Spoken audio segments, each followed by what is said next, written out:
What if Earth once knew something and forgot?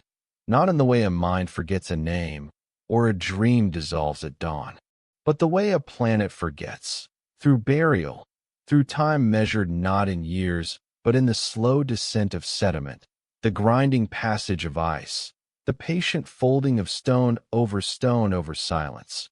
What if, before recorded history began its fragile counting, something else was here? Not alien, not impossible, just earlier. A civilization that did not leave ruins in the way we expect ruins to be left. Because when the world turned cold, when the sky itself seemed to freeze and the sun became a memory whispered through endless snow, they did not vanish. They went down, down into the only place warm enough to remember what warmth was. Down where the planet's own heat still breathed through cracks in ancient rock. Down where darkness was not an ending, but a kind of mercy. This is not a story about what we know.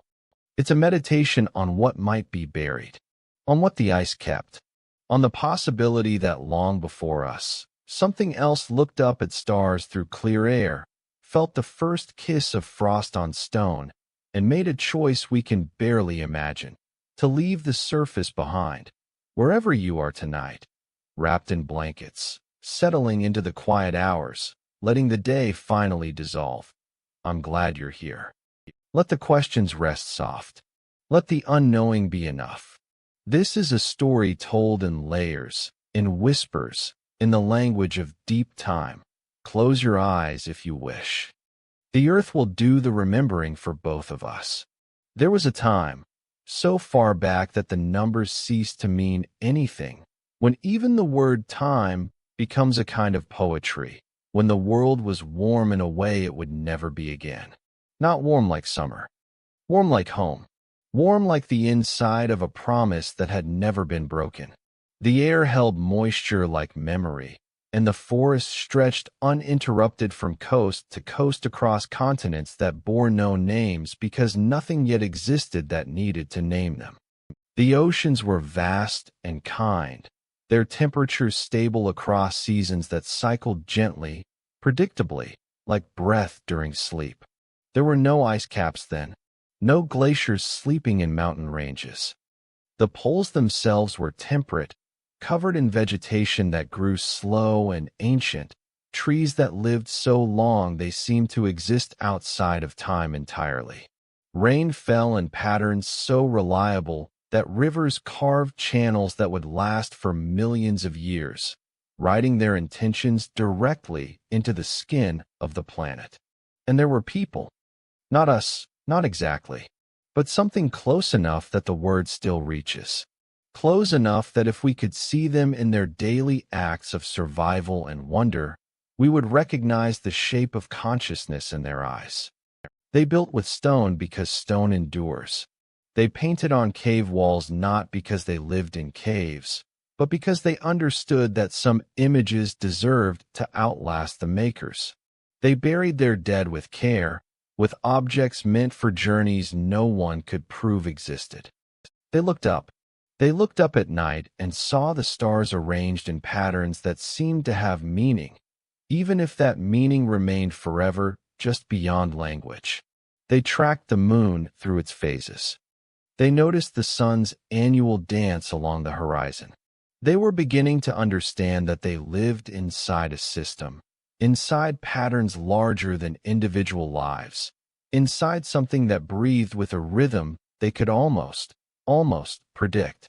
But there was something they could not predict. Something so slow in its approach that it seemed, at first, like nothing at all. A change so gradual that it might take 100 generations before anyone even noticed that something was different from the way it had always been. The planet was drifting, not through space. It maintained its orbit with the same gravitational obedience it had always known. But through time, through the cycles of its own atmospheric memory, through the complex and not quite stable relationship between sunlight and stone, and the carbon that breathed through both. The wobble was changing. That tiny, almost imperceptible tilt in the planet's axis. The obliquity that determines how severely seasons strike, how directly sunlight falls on the poles, was shifting. The orbital eccentricity, the stretched or circular nature of Earth's path around the sun, was moving through its cycle. And the precession, the slow turning of the axis itself, was pointing the planet in new directions, exposing it to new configurations of solar radiation. These are called Milankovitch cycles now, named after the mathematician who finally understood their rhythm. But then, they had no name. They were simply what was happening, invisibly, inevitably, as certain as erosion but slower than the rise of mountains. And the world began to cool. Not dramatically, not in a way that would make any individual lifetime feel different from their parents' lifetime, but enough. Enough that snow, which had been a rare visitor to only the highest peaks, began to appear at lower altitudes. Enough that glaciers, which had been small and localized phenomena, began to grow. Enough that summers, which had always melted whatever frost the winter brought, began to leave a little behind. A patch here, a shelf there, a remnant of ice that survived into the next cold season and became a foundation for more. The accumulation was patient. Ice builds the way sediment builds, in layers so thin that each one is meaningless, but over time, over centuries, over millennia, those layers become mass. They become weight. They become their own force of transformation. And still, for a long time, the people did not notice. Why would they? The change was distributed across so many lifetimes that it might as well have been invisible. Oral histories, even carefully tended ones, cannot hold weather patterns across centuries. Stories erode. Details are lost. What survives is myth, not data. But slowly, so slowly, the world began to reveal its intentions. Summers became shorter. Winters lingered. The northern forests began to retreat southward, not fleeing exactly, but following the warmth the way roots follow water. Animal migrations shifted. Species that had thrived for millennia began to struggle, to thin, to disappear. The coastal settlements, which had always relied on specific fish arriving at specific times, found their calendars becoming unreliable. The harvest months shifted. The first frost came earlier each year, or seemed to, though no one could quite be certain if it was real or simply the failures of aging memory trying to hold on to a world that was slipping into something else. And then, after so many generations that the memory of true warmth had become legend, the first permanent snows arrived in places that had never known them. It began at the poles. The ice that had always melted in summer stopped melting. It lingered. It thickened. Year by year, it spread outward, a slow white tide that devoured coastlines and forests and eventually entire latitudes.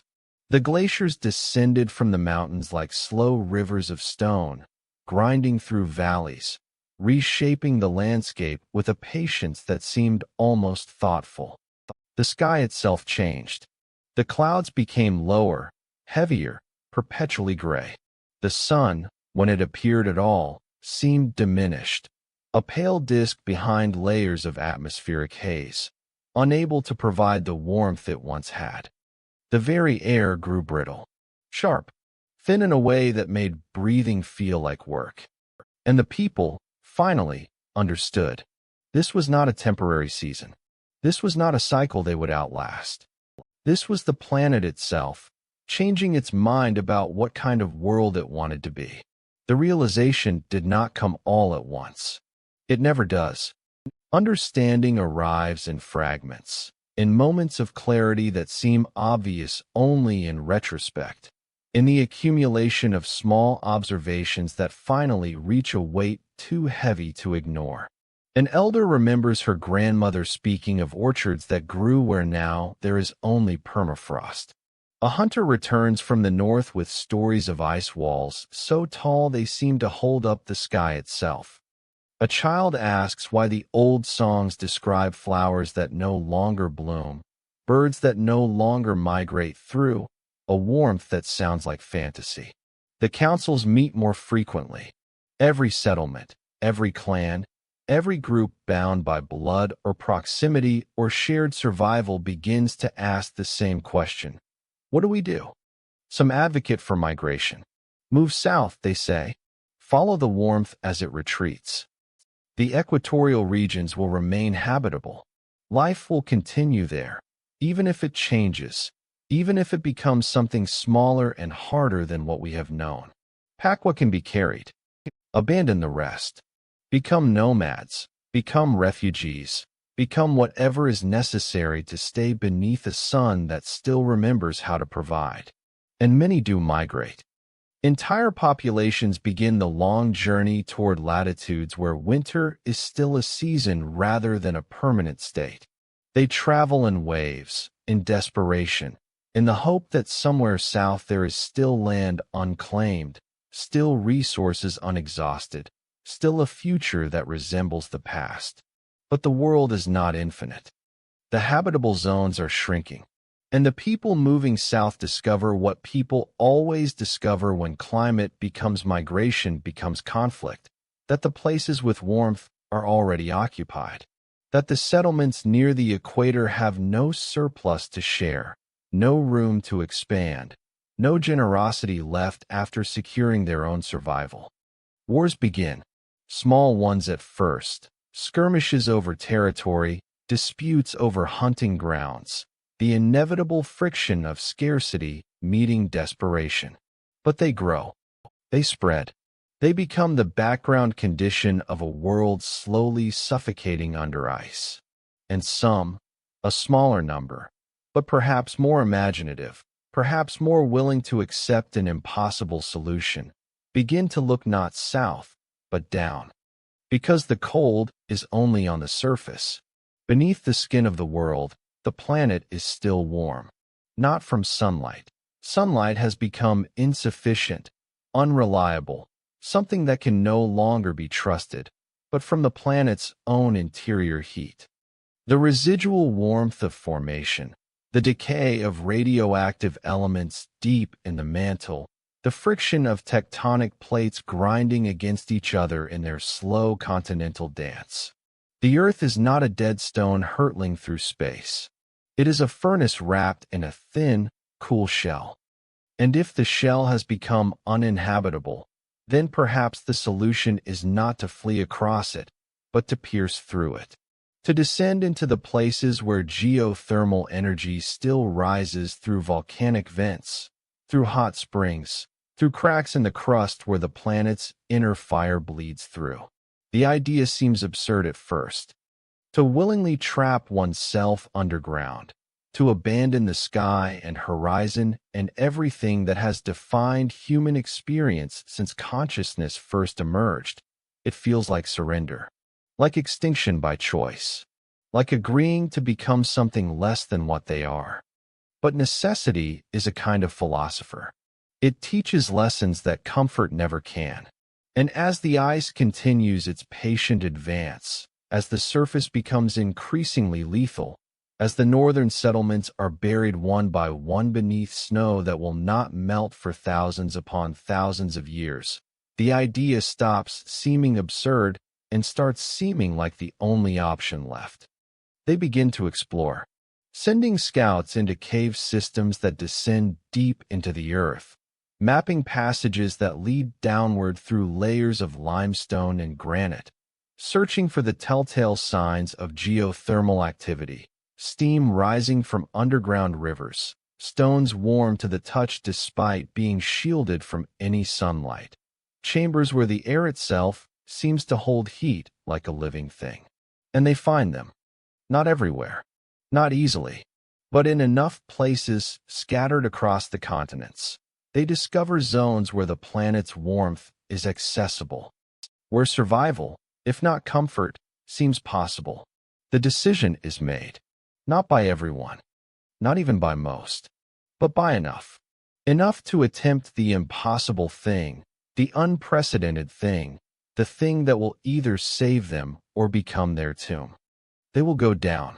They will build a new kind of home in the only place left that remembers what warmth feels like. They will abandon the sky, and in doing so, perhaps, they will outlast the ice. But first, they must prepare. Because this is not an evacuation. This is not a temporary shelter. This is the construction of a permanent exodus from the surface world, an infrastructure that must sustain not just individuals, not just a single generation, but an entire lineage of humanity extending forward into a future that none of them will live to see. The preparation takes decades, perhaps longer. Time becomes difficult to track when the sun itself has become unreliable, when seasons blur into a single endless winter punctuated only by degrees of cold. But they work. They must work. The alternative is extinction. They identify the most promising sites, places where cave systems naturally descend deep enough to access geothermal warmth, where water is available from underground aquifers, where the stone itself is stable enough to support excavation and habitation. They begin to dig. Not with the sophisticated tools that later civilizations will possess, but with stone and bronze and the sheer, relentless determination of people who understand that their survival depends entirely on the depth they can achieve before the surface becomes completely uninhabitable. The tunnels are crude at first, dangerous, prone to collapse. Many die in the early excavations, crushed by falling stone, suffocated by bad air, lost in passages that twist back on themselves until direction ceases to have meaning. But they learn. They adapt. They develop techniques for shoring up unstable rock, for ventilating deep chambers, for navigating in absolute darkness using only sound and touch and the careful memorization of every turn. They stockpile resources. Seeds from every plant they can preserve, stored in chambers carved from the coldest depths where temperature remains stable year-round. Animals, too, smaller species that might adapt to underground living, that might provide protein and companionship and labor in a world without pastures. Tools, carefully crafted and hoarded against future need.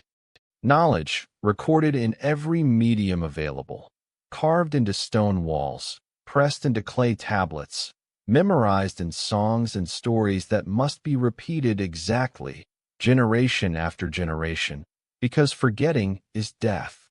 And slowly, over years that feel like watching mountains erode, they begin the migration downward. Not all at once, not in a panicked flight, but in waves, in planned movements, families and clans descending into the prepared chambers, sealing passages behind them, committing to a future that exists entirely in darkness. The last to go are the Watchers, those who volunteer to remain on the surface as long as possible, documenting the final transformation of the world above, ensuring that if anyone survives long enough to return, they will have some record of what was lost.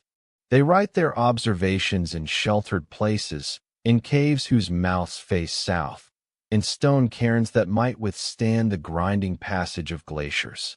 The Watchers write in symbols that grow increasingly desperate, increasingly poetic. They have lost the language of precision.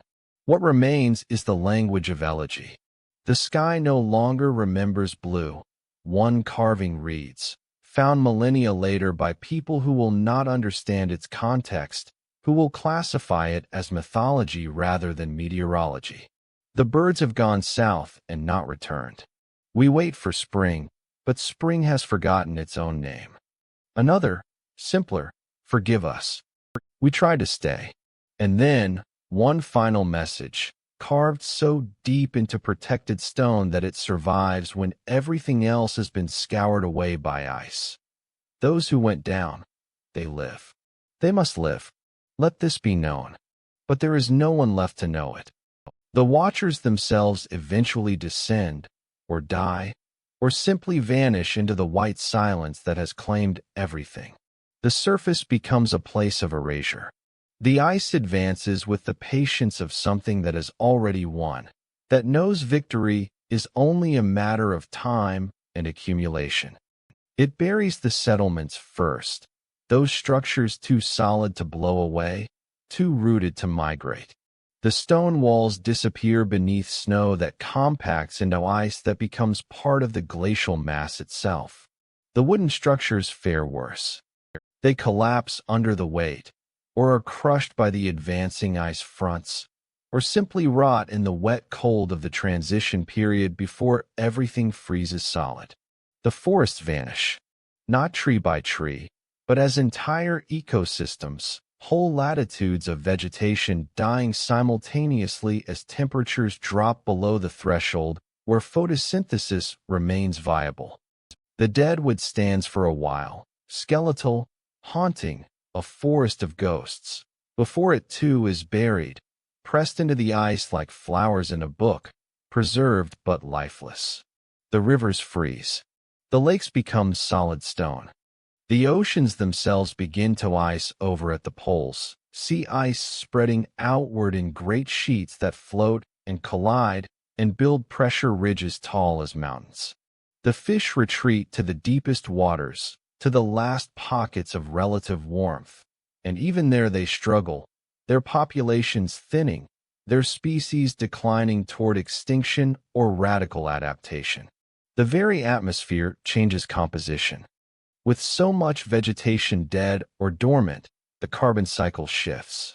The air becomes different, not unbreathable, not yet, but thinner, drier, less capable of retaining what little heat the sun still provides. The planet develops a feedback loop. Cold creates ice. Ice reflects sunlight. Reflected sunlight creates more cold. The system reinforces itself, accelerates itself, becomes a cascade that no amount of orbital correction can immediately reverse. And through all of this, deep below, insulated by miles of stone and earth, the descended people live. They do not thrive. Not at first. The transition is brutal.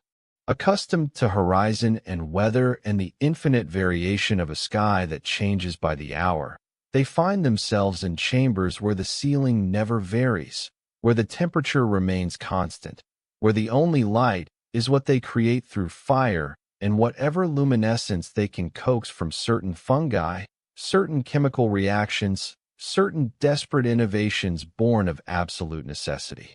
The psychological adjustment rivals the physical one, perhaps exceeds it, because humans evolved under sky. The eye developed to track movement across distance, to judge depth against horizon, to read weather in cloud formations and predict season from the angle of sunlight. The brain learned to navigate by landmarks that stretch to the edge of vision, to orient by the position of celestial bodies, to measure time by the sun's daily journey and the moon's monthly transformation. All of that becomes irrelevant. Worse than irrelevant, actively misleading. The instincts that serve their ancestors become sources of anxiety, of disorientation, of a constant low-grade panic that has no outlet because there is nowhere to flee, no horizon to walk toward, no escape that doesn't lead to certain death in the frozen world above. Some cannot adapt. They break. Not in dramatic ways.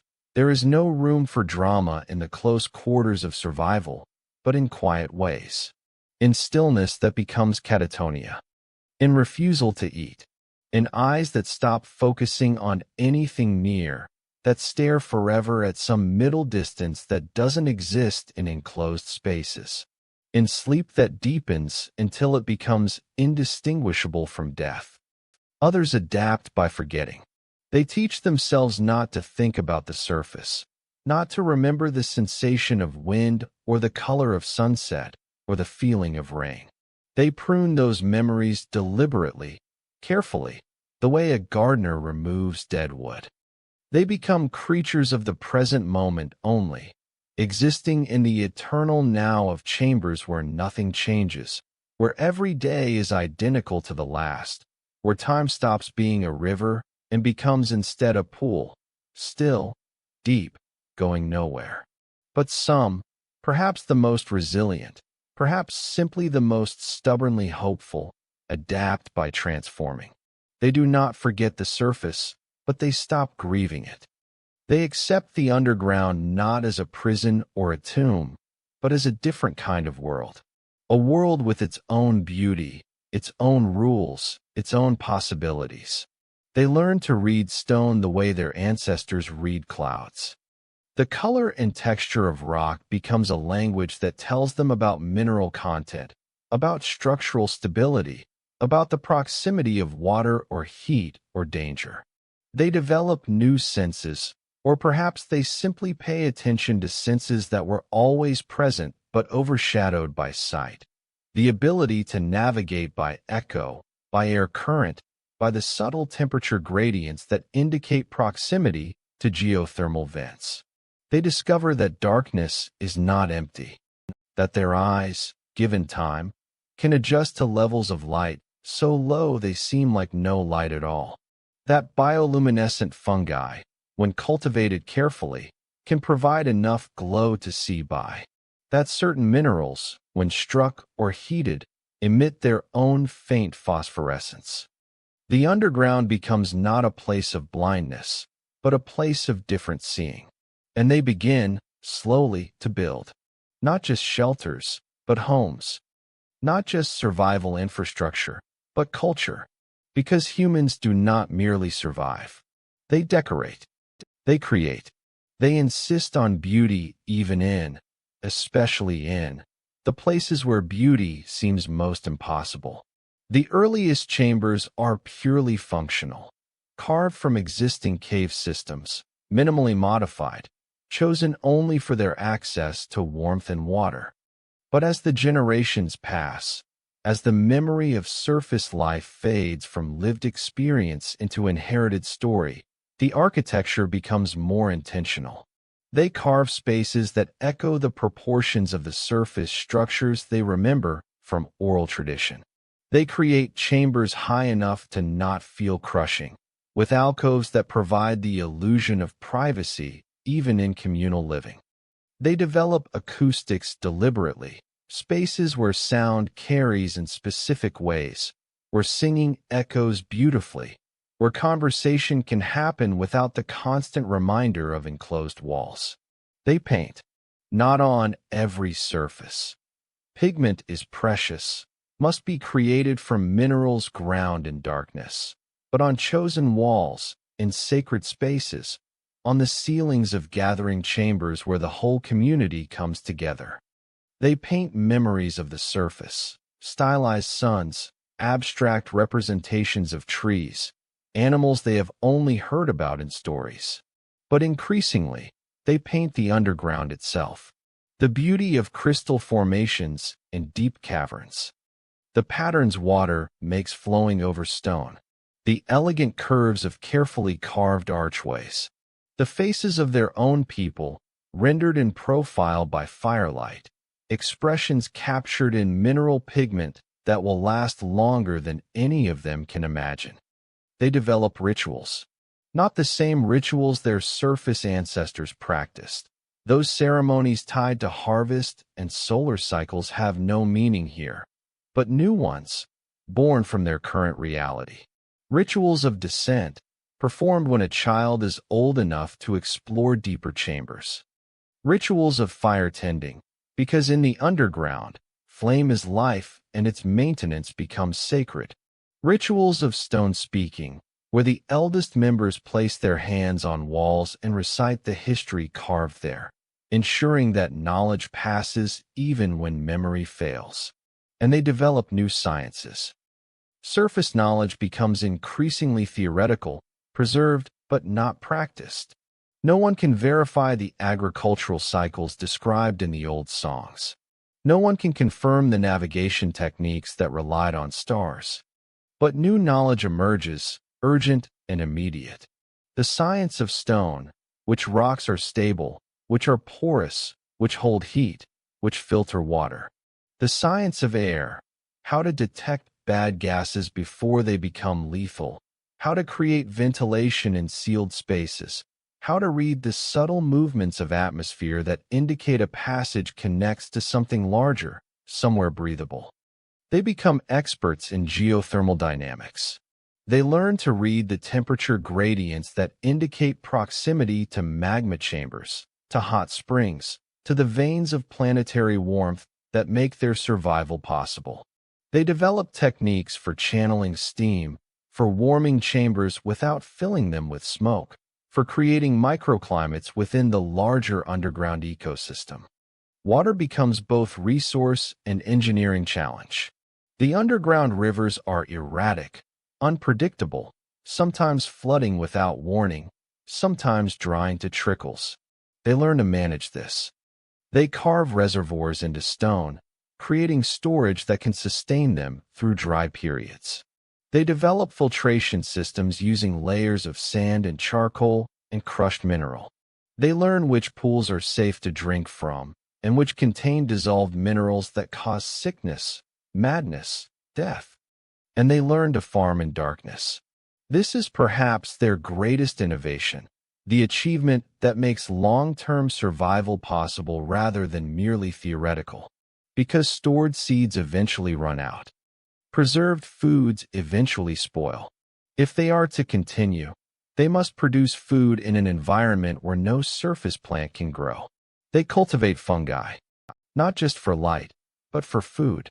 They experiment across generations, selecting for varieties that grow quickly, that provide adequate nutrition, that taste acceptable enough that children will eat them without rebellion. They create growing chambers where conditions are carefully controlled: temperature, humidity, the composition of the growing medium. They learn that certain fungi thrive on decomposing wood, others on animal waste, others on stone itself when treated with the right bacterial cultures. They raise insects, beetles and grubs and other species that can survive on minimal light, that reproduce quickly, that provide protein in forms that can be dried, ground, mixed into other foods to make them palatable. It is not abundance. It is nothing like the plenty their ancestors knew on the surface. But it is enough. Barely enough, always precariously enough, but enough. The population stabilizes at a level far below what the surface settlements supported. There is no room for growth in the underground.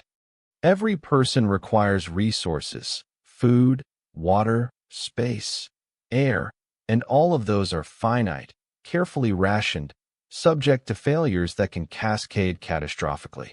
They develop customs around reproduction, not laws exactly, but strong social pressures that encourage small families, that honor those who choose not to reproduce at all, that make the collective survival more important than individual lineage.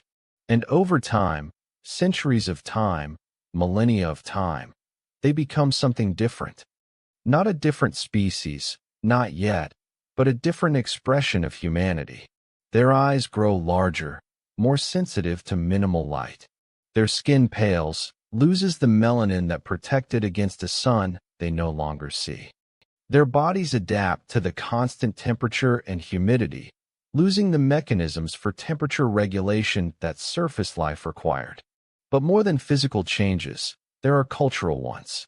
The underground people develop a relationship with time that surface dwellers could never understand. Without days or seasons, without the constant markers of change that define surface existence, time becomes something else, something slower, something measured not in solar cycles, but in generations, in the gradual wearing of stone paths by countless feet, in the slow accumulation of mineral deposits on chamber ceilings. They become patient in ways that seem almost inhuman. Projects begun in one generation continue into the next, with no expectation that any individual will see completion. They carve chambers that will take a century to finish. They plant fungal gardens whose optimal harvest is 50 years away. They make plans that extend beyond the memory of any living person, trusting that the plans themselves, recorded in stone and song, will persist even when those who made them have returned to dust. Stories change. The old tales of the surface world become increasingly abstract, increasingly mythological. Children hear about the sun and understand it as a kind of magical fire that existed in legends. They hear about blue and green and have no referent for these words, no way to imagine colors that don't exist in their palette of stone gray and fire orange and the subtle browns of fungal growth. The surface becomes heaven, or perhaps hell, a place their ancestors came from, a place that is spoken of with reverence or fear or both, but never with the expectation that anyone will return to it. Some maintain hope. There are always some who believe that the ice will recede, that the world above will heal, that their descendants, if not them, then their descendants, will someday emerge back into sunlight. These optimists tend to surface memories most carefully. They preserve every detail, every description, every technical specification that might be needed to rebuild surface civilization when the time comes. They teach their children to long for sky. But others believe that this is permanent, that the surface is dead and will remain dead, that they are not refugees waiting to return home, but pioneers building something entirely new. These pragmatists focus on optimizing underground life, on making it not just survivable, but meaningful, on developing culture and art and philosophy appropriate to their current reality rather than nostalgic for an irretrievable past. The two philosophies coexist, sometimes peacefully, sometimes in tension. They debate in council chambers. They argue in the communal spaces.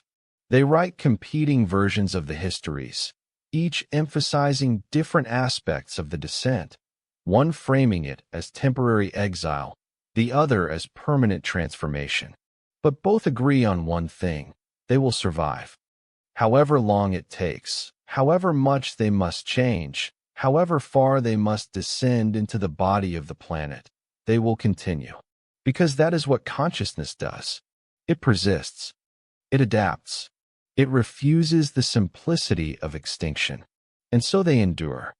Generation after generation after generation, living in the warm dark, eating their fungus and their insects, carving their chambers ever deeper, raising their large-eyed children in the only world those children will ever know. They create beauty where beauty seems impossible. They maintain culture when culture has every reason to collapse into mere survival. They remember, even as the memories become increasingly abstract, increasingly detached from any lived experience, that they were once surface dwellers, sky gazers, people who knew what horizons looked like.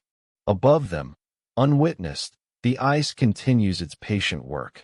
It grinds. That is what ice does when it accumulates mass sufficient to become a glacier, sufficient to become a continental sheet.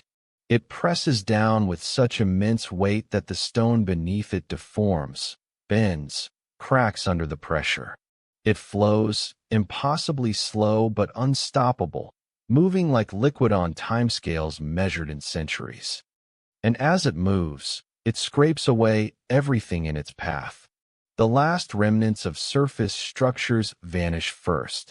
Stone walls that had stood for generations are reduced to rubble, then to gravel, then to dust that becomes incorporated into the glacial till. Carvings are erased.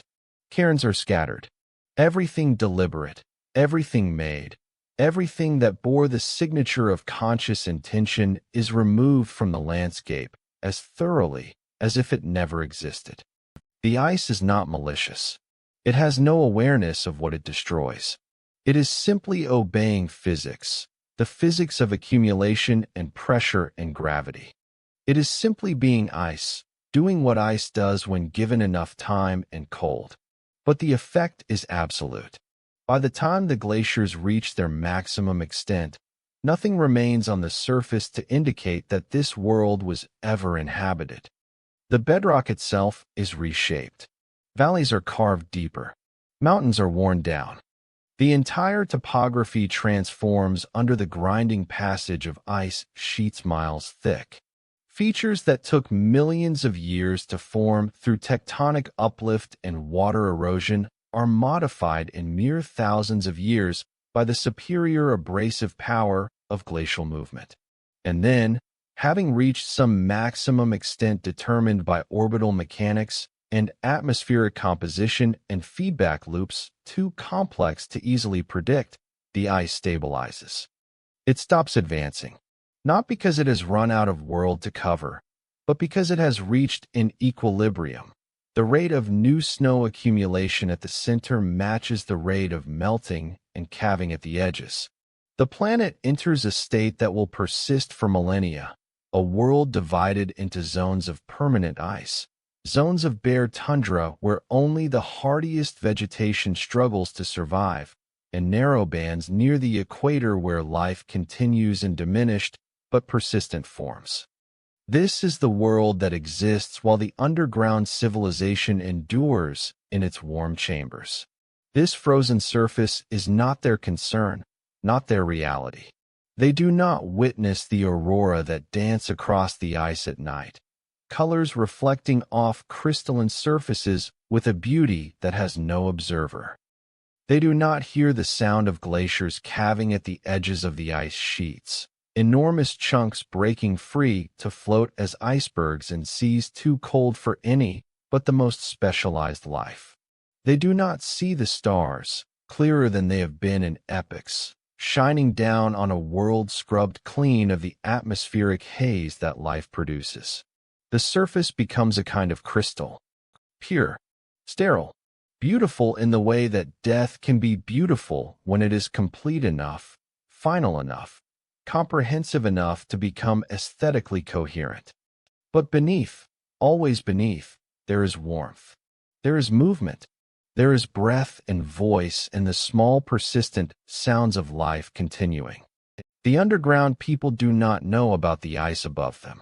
They cannot imagine its extent. The concept of glaciers miles thick covering entire continents is beyond their capacity to visualize, locked as they are in chambers where the largest space is measured in hundreds of feet, not hundreds of miles. They know only their immediate reality, the chambers and passages that constitute their world, the geothermal vents that provide their warmth, the underground rivers that provide their water, the carefully tended fungal gardens that provide their food.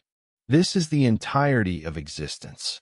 This is all there is, all there has ever been, all there ever needs to be.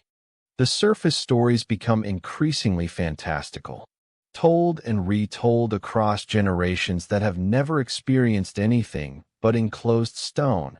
The tales transform. The sun becomes a great fire that lived in the sky. But what is sky? A space above, they are told, infinite and open, where birds once flew. But what are birds? Creatures with wings. But what are wings? The definitions regress until they become almost meaningless, abstract symbols referring to other abstract symbols with no grounding in lived experience.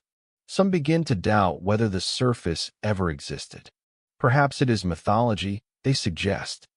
Perhaps their ancestors invented these stories to make sense of their underground existence, to give themselves an origin narrative more interesting than simply having always been here.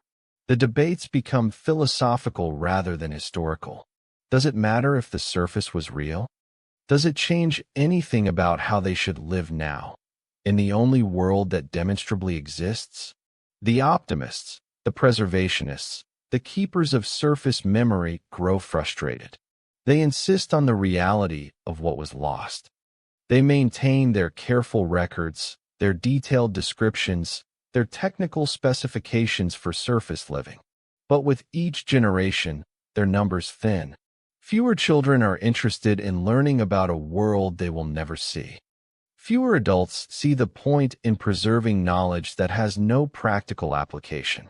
The cultural emphasis shifts from memory to present survival, from hope of return to acceptance of permanence. And perhaps this is necessary. Perhaps the psychological burden of longing for an irretrievable past is too heavy to carry across millennia. Perhaps to survive in the underground, they must become underground people completely, not surface refugees waiting to return home, but indigenous to the dark, belonging to the stone, at peace with enclosure. Time passes. Not quickly, never quickly, but it passes in the way that all time passes when given enough patience. In the slow accumulation of small changes, in the gradual drift of language and custom, in the imperceptible transformation of what is normal, what is expected, what is possible to imagine. The underground civilization stabilizes. It finds its equilibrium, its sustainable population, its cultural patterns that can reproduce themselves generation after generation without collapse. It is not growing. There is nowhere to grow into, but it is not declining either. It exists in a kind of stasis, a steady state that could, theoretically, continue indefinitely. But nothing continues indefinitely. That is the lesson of deep time. That is what the planet teaches to anything patient enough to watch. All states are temporary. All equilibria are metastable. Everything that rises will eventually fall, and everything that descends will, if it waits long enough, if it endures long enough, have the opportunity to rise again. Above, unnoticed by anyone, the planet continues its slow orbital dance. The Milankovitch cycles that cause the cooling begin, incrementally, to reverse. The axial tilt shifts back toward angles that allow more direct sunlight at the poles. The orbital eccentricity moves through its phases. The precession completes another fraction of its vast circuit. The changes are tiny, fractions of a degree, percentages of percentages, but they compound. They accumulate. They become, eventually, sufficient. The ice begins to retreat. Not everywhere at once. Not in any way that would be obvious to an observer watching on human timescales. But it begins. A little more melting at the margins each summer. A little less accumulation at the centers each winter. The feedback loops that reinforced the cold begin, slowly, to reverse themselves. Less ice means more absorption of sunlight. More absorption means more warming. More warming means more melting. The system that drove the planet into ice age begins to drive it back out. But this will take time. Millennia of time. The ice did not arrive in a season, and it will not leave in a season. The underground people, if they endure long enough, might emerge eventually. Or their descendants might. Or their descendants' descendants, so far removed from the original surface dwellers that they might not recognize themselves as the same species, the same culture, the same story. But what the planet buried, it never truly forgot. Buried, yes. Transformed, certainly. But not erased. Never quite erased. Because some things survive even ice. Some things endure even millennia of darkness and pressure and patient grinding time. The chapter ends not with conclusion, but with continuation. With the understanding that this is not a story with a neat ending, but a process, a transformation that is still unfolding, has always been unfolding, will continue unfolding long after any individual consciousness loses the ability to track it. Above, ice, silence, stars. Below, warmth, breath, the small persistent light of fires tended by hands that have forgotten what horizons look like. Between them, miles of stone, keeping secrets. The first descent was not a single moment.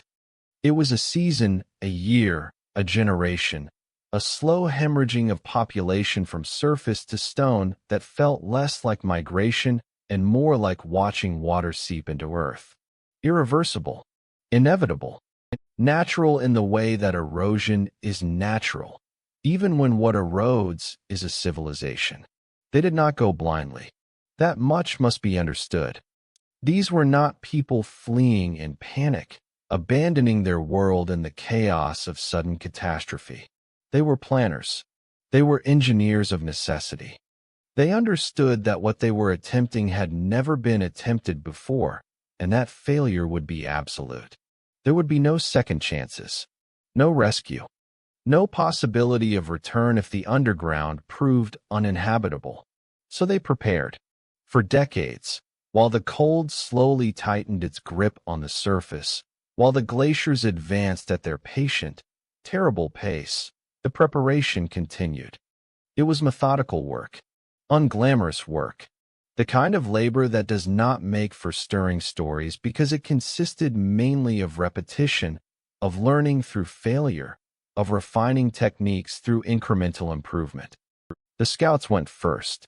Always the scouts, the ones willing to venture into unmapped darkness with nothing but torches and rope and the thin hope that they might find something survivable. They descended into cave systems that had existed for millions of years, carved by ancient rivers that had long since found new paths or dried entirely. They mapped passages that twisted through the stone like the interior of some vast, sleeping organism. They noted chambers where the air felt warmer, where steam rose from cracks in the floor, where the stone itself seemed to hold heat. Many did not return. Cave systems are not forgiving environments. They flood without warning when underground rivers shift their courses. They collapse when weight settles on unstable stone. They fill with gases that cannot be seen or smelled, but that extinguish torches and consciousness with equal efficiency. The scouts understood the risks. They went anyway, because someone had to learn where the safe places were, and the only way to learn was through the expensive education of experience. Those who returned brought information more precious than any surface resource. They brought maps scratched onto bark and hide, crude but functional, showing the routes they had taken, the chambers they had found, the hazards they had encountered. They brought samples of stone, of water, of the strange colorless creatures that lived in the deepest caves, fish without eyes, insects without pigment, proof that life could adapt to environments that seemed antithetical to its existence. And they brought stories. Stories of chambers so vast that thrown stones disappeared into darkness before striking any surface.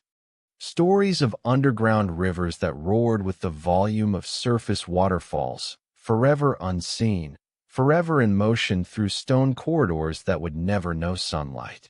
Stories of mineral formations that glittered in torchlight like captured stars, crystalline structures that had grown over millennia in the silent dark, patient and beautiful and completely indifferent to whether anyone ever witnessed them. The information was compiled, analyzed, debated in councils that met through long winter nights, making decisions that would determine whether their descendants lived or died. They evaluated each potential site based on criteria that had to be invented because no one had ever done this before. Accessibility. Could enough people descend safely? Stability. Would the stone hold under habitation and excavation? Water. Was there a reliable source that wouldn't flood or poison them? Heat. Was the geothermal warmth consistent enough to sustain life through what might be centuries or millennia underground? They chose 7 sites, not one, because to place all their survival in a single location seemed like inviting catastrophe. But not too many, because each site required enormous investment of resources and labor to make habitable, and their population was already declining, already under strain from the failing surface environment. 7 felt possible. 7 felt like enough dispersal to ensure that if one site failed, when one site failed, because surely some would, others might endure. The excavation began. This was the work that consumed generations. The natural cave systems provided the foundation, but they were not immediately habitable. Floors were uneven, strewn with rubble and breakdown from ancient collapses. Ceilings were unstable, liable to shed stone at unpredictable intervals. Passages were too narrow, or opened into drops too dangerous to navigate, or ended in sumps where water blocked all progress. They worked with stone tools primarily, bronze being too precious and too soft for the sustained labor of carving through bedrock. They developed techniques passed from master to apprentice, learning which stones could be split along natural fracture lines, and which required the patient application of heat and cold water to crack. They learned to recognize the sound stone makes before it fails, the subtle pops and groans that indicate stress accumulating in ways that will soon become catastrophic. The work was slow. A chamber that might eventually house 100 people could take years to excavate and stabilize. Wider passages had to be carved to allow movement between chambers, but not so wide that the ceiling became prone to collapse. Ventilation shafts had to be planned and executed, connecting to the surface or to other passages in ways that would allow air circulation without creating wind tunnels that would make the spaces uninhabitable. And always, they had to be careful about the heat. Because while geothermal warmth was what made underground survival possible, too much heat was as lethal as too much cold. Some chambers, when first opened, breathed out air so hot it could blister exposed skin. Some vents released steam under pressure that could scald or suffocate. They learned to approach these areas gradually, to test temperatures before committing, to develop methods for moderating the heat, damming the hottest vents, channeling steam away from inhabited spaces, using the temperature gradients deliberately to create zones with different functions. They developed infrastructure that surface life had never required. Water collection systems carved into stone, designed to catch the condensation that formed where warm air met cooler rock, channeling it into reservoirs where sediment could settle before the water was deemed safe for drinking. Waste management systems that utilized the natural downward flow of water through porous stone, creating separation between living spaces and the places where human waste was deposited, allowing the stone itself to filter and process what could not simply be discarded on the surface as it once had been. Storage became an obsession. Everything had to be preserved against an uncertain future, seeds sealed in the coldest chambers where temperature never varied, wrapped in materials that would protect against moisture and fungal growth. Dried foods, though they knew these would eventually be consumed and not replenished, bought them time to establish the underground agriculture that would ultimately determine their survival.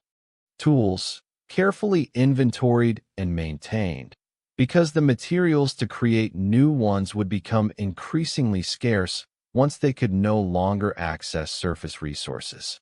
And knowledge, perhaps this was stored most carefully of all. They carved the walls with information, not decorative art, not yet, but practical instruction.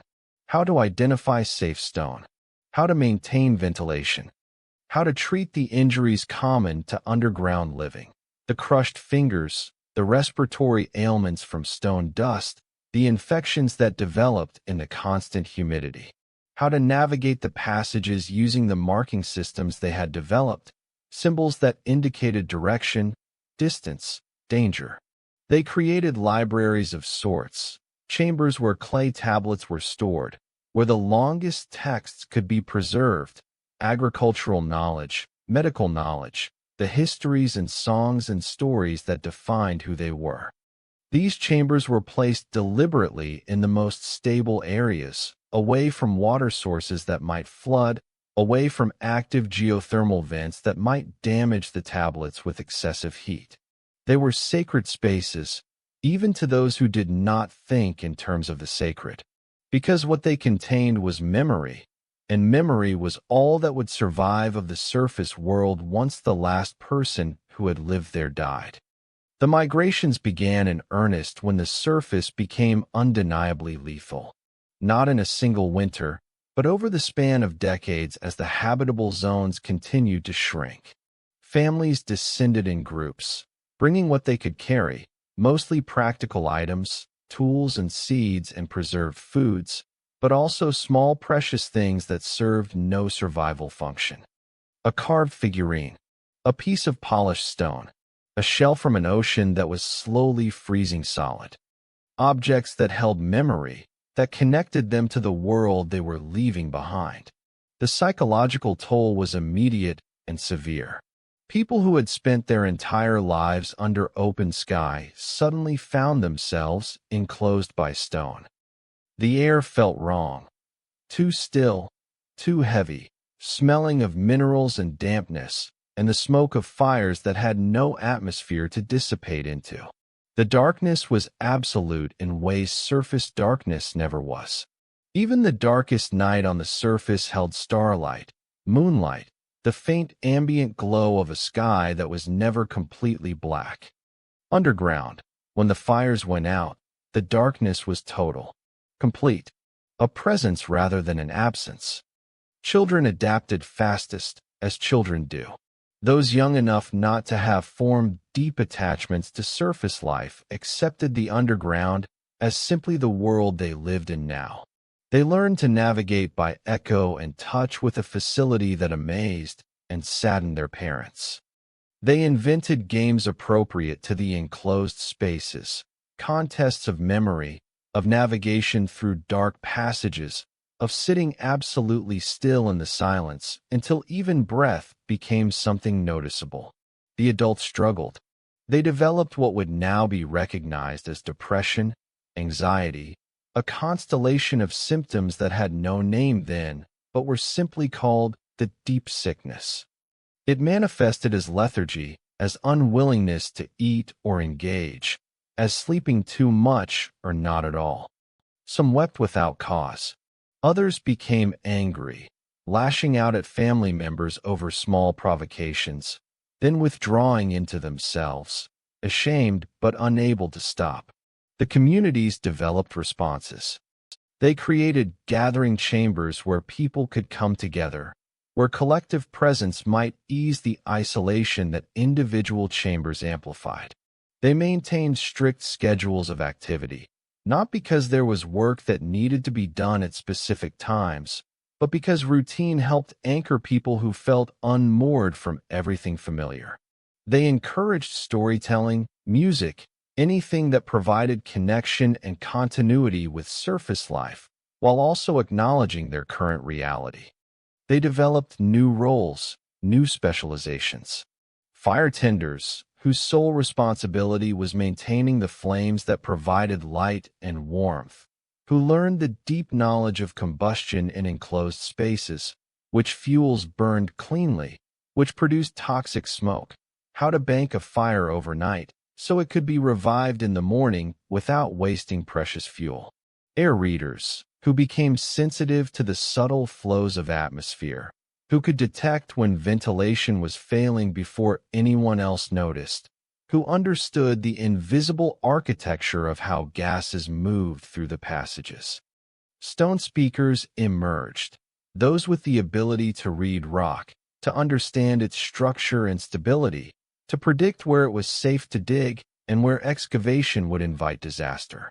They developed almost mystical reputations, though their knowledge was based in careful observation and hard-earned experience. They could place a hand on a wall and, through some combination of texture, temperature, and the subtle sound stone makes under stress, determine whether it was load-bearing or decorative, ancient or recently formed, stable or gradually failing. Healers adapted their practices. Surface medicine had relied heavily on plants, on herbs that grew in sunlight and air. Underground, those remedies had to be recreated from the limited species that could be cultivated in darkness, or replaced entirely with mineral-based treatments, with techniques that relied more on manipulation of the body than on substances introduced into it.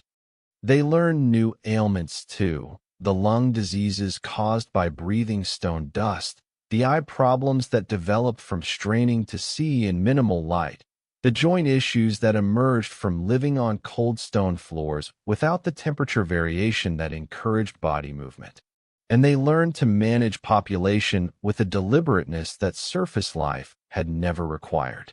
Underground, every person consumed resources that were strictly limited. Food, water, air, space, all finite, all carefully rationed, all subject to catastrophic failure if pushed beyond capacity. They developed customs, not laws exactly, but strong social expectations about reproduction. Families with many children were not celebrated, but gently discouraged. Those who chose not to reproduce at all were honored for their sacrifice, for prioritizing collective survival over individual lineage. It was not cruel, this management of population. Or perhaps it was cruel in the way that all survival can be cruel, in the way that necessity forces choices that would be unthinkable in times of abundance. But it was not arbitrary. It was discussed openly in the councils, the mathematics of survival laid out where everyone could understand. This many people consuming this much food from gardens that produce only this much yield equals this much margin for error.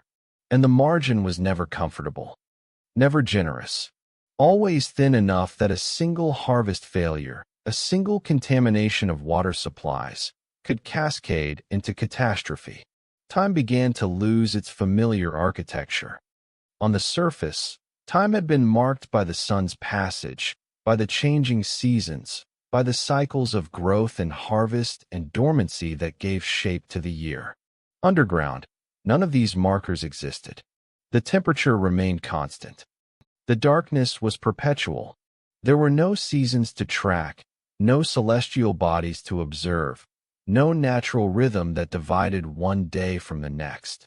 They tried, at first, to maintain surface time. They designated sleep periods and waking periods, attempting to recreate the 24-hour cycle their bodies had evolved to expect. But without external cues, the internal clocks began to drift. Some people naturally woke earlier, slept later. Others found themselves unable to sleep when they were supposed to, exhausted when they were supposed to be active. The rigid schedule became a source of stress rather than comfort. Gradually, they adapted. They allowed individual rhythms to emerge, accepting that in the absence of sun, sleep would follow its own patterns. Some people became nocturnal by surface standards, sleeping when others worked, waking when others rested. But these terms ceased to have meaning. There was no night or day, only cycles of activity and rest that varied from person to person. The community learned to accommodate this, creating quiet spaces for those who needed to sleep while others remained active, maintaining round-the-clock fire tending not through shifts, but through the natural staggering of individual schedules. Longer periods of time became even more abstract. Without seasons, how did one mark a year? They tried counting sleep cycles. Roughly 365 of them should equal one surface year. But this required someone to maintain constant vigilance, to never lose count, and proved unsustainable. They tried marking passage by other means.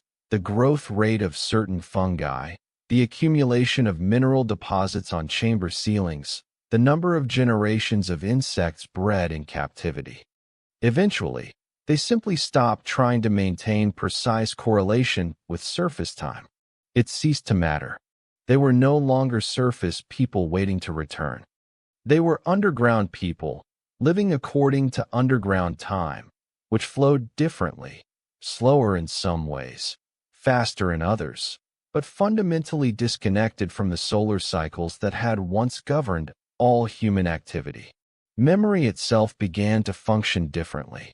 Without the constant refresh of new visual stimuli, without the changing landscapes that surface life provided, memory became more vivid in some ways, more fragile in others. People could recall specific moments from their surface lives with extraordinary clarity, the exact quality of light on a particular afternoon, the precise sound of wind through a specific tree, but struggled to place these memories in any coherent sequence. Without the scaffolding of seasonal change, all surface memories began to feel equally distant, equally dreamlike. The children born underground had no surface memories at all. They learned about the upper world only through stories, through descriptions that became increasingly abstract with each retelling. Their parents tried to teach them about sky, about open space, about the sensation of wind and rain and unobstructed vision extending to the horizon. But the words lacked reference. Sky became merely a concept, the theoretical space above stone. Blue became a color name without color. The sun became a story about a fire that lived in the sky and provided warmth without smoke. These underground-born children developed differently from their surface-born parents. Their eyes, adapted from birth to low light conditions, became more sensitive, more efficient at gathering the minimal photons available from fire and bioluminescence. Their proprioception, their sense of their body in space, developed with reference to enclosed areas rather than open ones. They were comfortable in passages so narrow their parents found them claustrophobic. They navigated darkness with a confidence that seemed almost supernatural to those who had known surface life. But they also lacked certain capacities. Their depth perception, trained on objects always within a few hundred feet, struggled with the rare occasions when they entered the largest chambers. Their emotional vocabulary lacked words for certain experiences, for the specific loneliness of standing alone in a vast landscape, for the particular peace of watching sunset, for the complex mixture of emotions that came from seeing storm clouds gather on the horizon. The culture began to split, not dramatically but incrementally, into those who remembered the surface and those who knew it only as mythology. The rememberers maintained the detailed knowledge, the technical specifications, the agricultural techniques, the careful documentation of what surface life had been. They taught these things to their children with an urgency born of fear that when the last rememberer died, something essential would be lost forever. The born below, as they came to be called, learned what they were taught but internalized it differently. To them, surface knowledge was history, not memory. Interesting, certainly. Worth preserving, perhaps. But not personal. Not lived. The emotional weight was absent. They could recite the facts about surface agriculture without feeling the loss of it. They could describe the sky without longing for it. This created tensions. The rememberers accused the born below of being too willing to forget, of abandoning the culture and knowledge that had defined their people. The born below countered that they were adapting, that survival required becoming indigenous to the underground rather than remaining perpetually nostalgic for a world that no longer existed. Both were right. Both were necessary. The rememberers preserved what would be needed if return ever became possible. The born below developed the psychological adaptations necessary for permanent underground existence. The tension between them was productive, generative, even when it was uncomfortable. They developed new arts appropriate to their environment. Music flourished because sound was one thing that the underground enhanced rather than diminished. The acoustics of stone chambers created natural reverberations, echoes, harmonics that made singing feel like collaboration with the space itself. They developed instruments, drums from stretched hide, flutes from hollow bone, stringed instruments whose resonance was amplified by carefully chosen stone chambers. They discovered that certain spaces had perfect acoustics for specific purposes. One chamber might amplify low frequencies, making it ideal for ceremonial drumming. Another might carry whispers from one end to the other with crystal clarity, making it useful for councils where many people needed to hear without straining. They mapped these acoustic properties as carefully as they mapped water sources and geothermal vents, understanding that in the underground, sound was architecture, was art, was communication all at once. Visual art adapted too. Pigments were precious, had to be created from minerals ground in darkness, mixed with animal fats or fungal secretions to create paint that would adhere to stone. They used them sparingly, deliberately, only for the most important markings and images. But they developed other forms of visual expression. They carved in relief, creating textures that could be appreciated by touch as much as sight. They learned to use the natural variations in stone color and pattern, working with the rock rather than imposing upon it, creating images that seemed to emerge from the stone itself rather than being applied to its surface. And they developed tactile arts that surface people had never needed. Textiles woven with deliberate texture variations that conveyed meaning through touch. Sculptures designed to be explored by hand in darkness, their forms only fully comprehensible when traced by fingers that could detect subtle curves and angles invisible to the eye. An entire aesthetic emerged around what could be perceived through senses other than sight, acknowledging that in the underground, vision was only one way of knowing, and often not the most reliable one. Language shifted, gaining new vocabulary for underground phenomena while losing words for things that no longer existed in their world. They developed dozens of terms for different types of darkness. The absolute darkness of unlit chambers, the near darkness of spaces lit only by dying embers, the dim darkness of fungal glow, the dancing darkness of firelight that never quite reached the ceiling. Each had its own word because each required different navigation strategies, different ways of moving through space. They created words for the sounds that stone makes, the sharp crack that indicated imminent collapse, the low groan of settling weight, the whisper of water moving through invisible cracks, the particular echo that indicated a chamber opened into a larger space beyond. Surface people had needed vocabulary for weather. Underground people needed vocabulary for stone's moods, stone's warnings, stone's invitations. But they lost words too. Slowly, across generations, terms became obsolete. The specific names for plants that no longer grew became simplified into generic categories: tree, flower, grass, losing the fine distinctions that surface agriculture had required. Colors beyond their limited palette faded from active use, remaining in the language only as archaic terms preserved in old songs whose meanings had become obscure. Verbs related to surface activities, to plow, to sail, to fly, became metaphorical rather than literal, their original meanings requiring explanation. The forgetting was not uniform. Some knowledge was maintained with obsessive precision. The technical information necessary for survival, the medical knowledge that meant the difference between life and death, the navigation markers that prevented people from becoming lost in the expanding network of passages. But other knowledge, less immediately practical, began to blur. Oral histories conflated events. Stories merged with each other, creating composite narratives that might have elements of truth but could no longer be verified.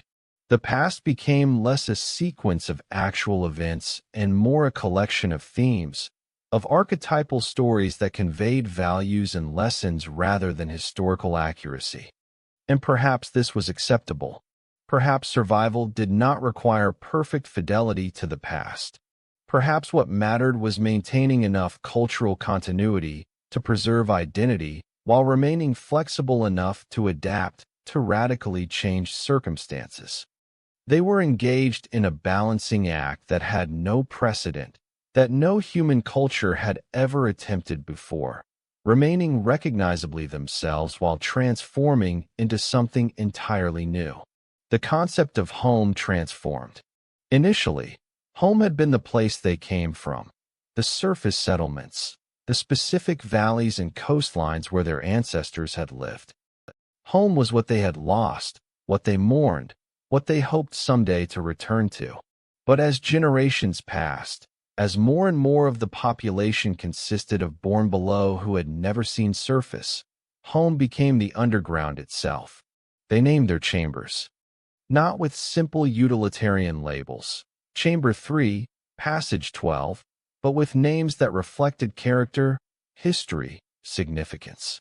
The singing chamber, where acoustics were perfect. The warm heart, where geothermal heat was most concentrated. The memory hall, where the oldest carvings were maintained.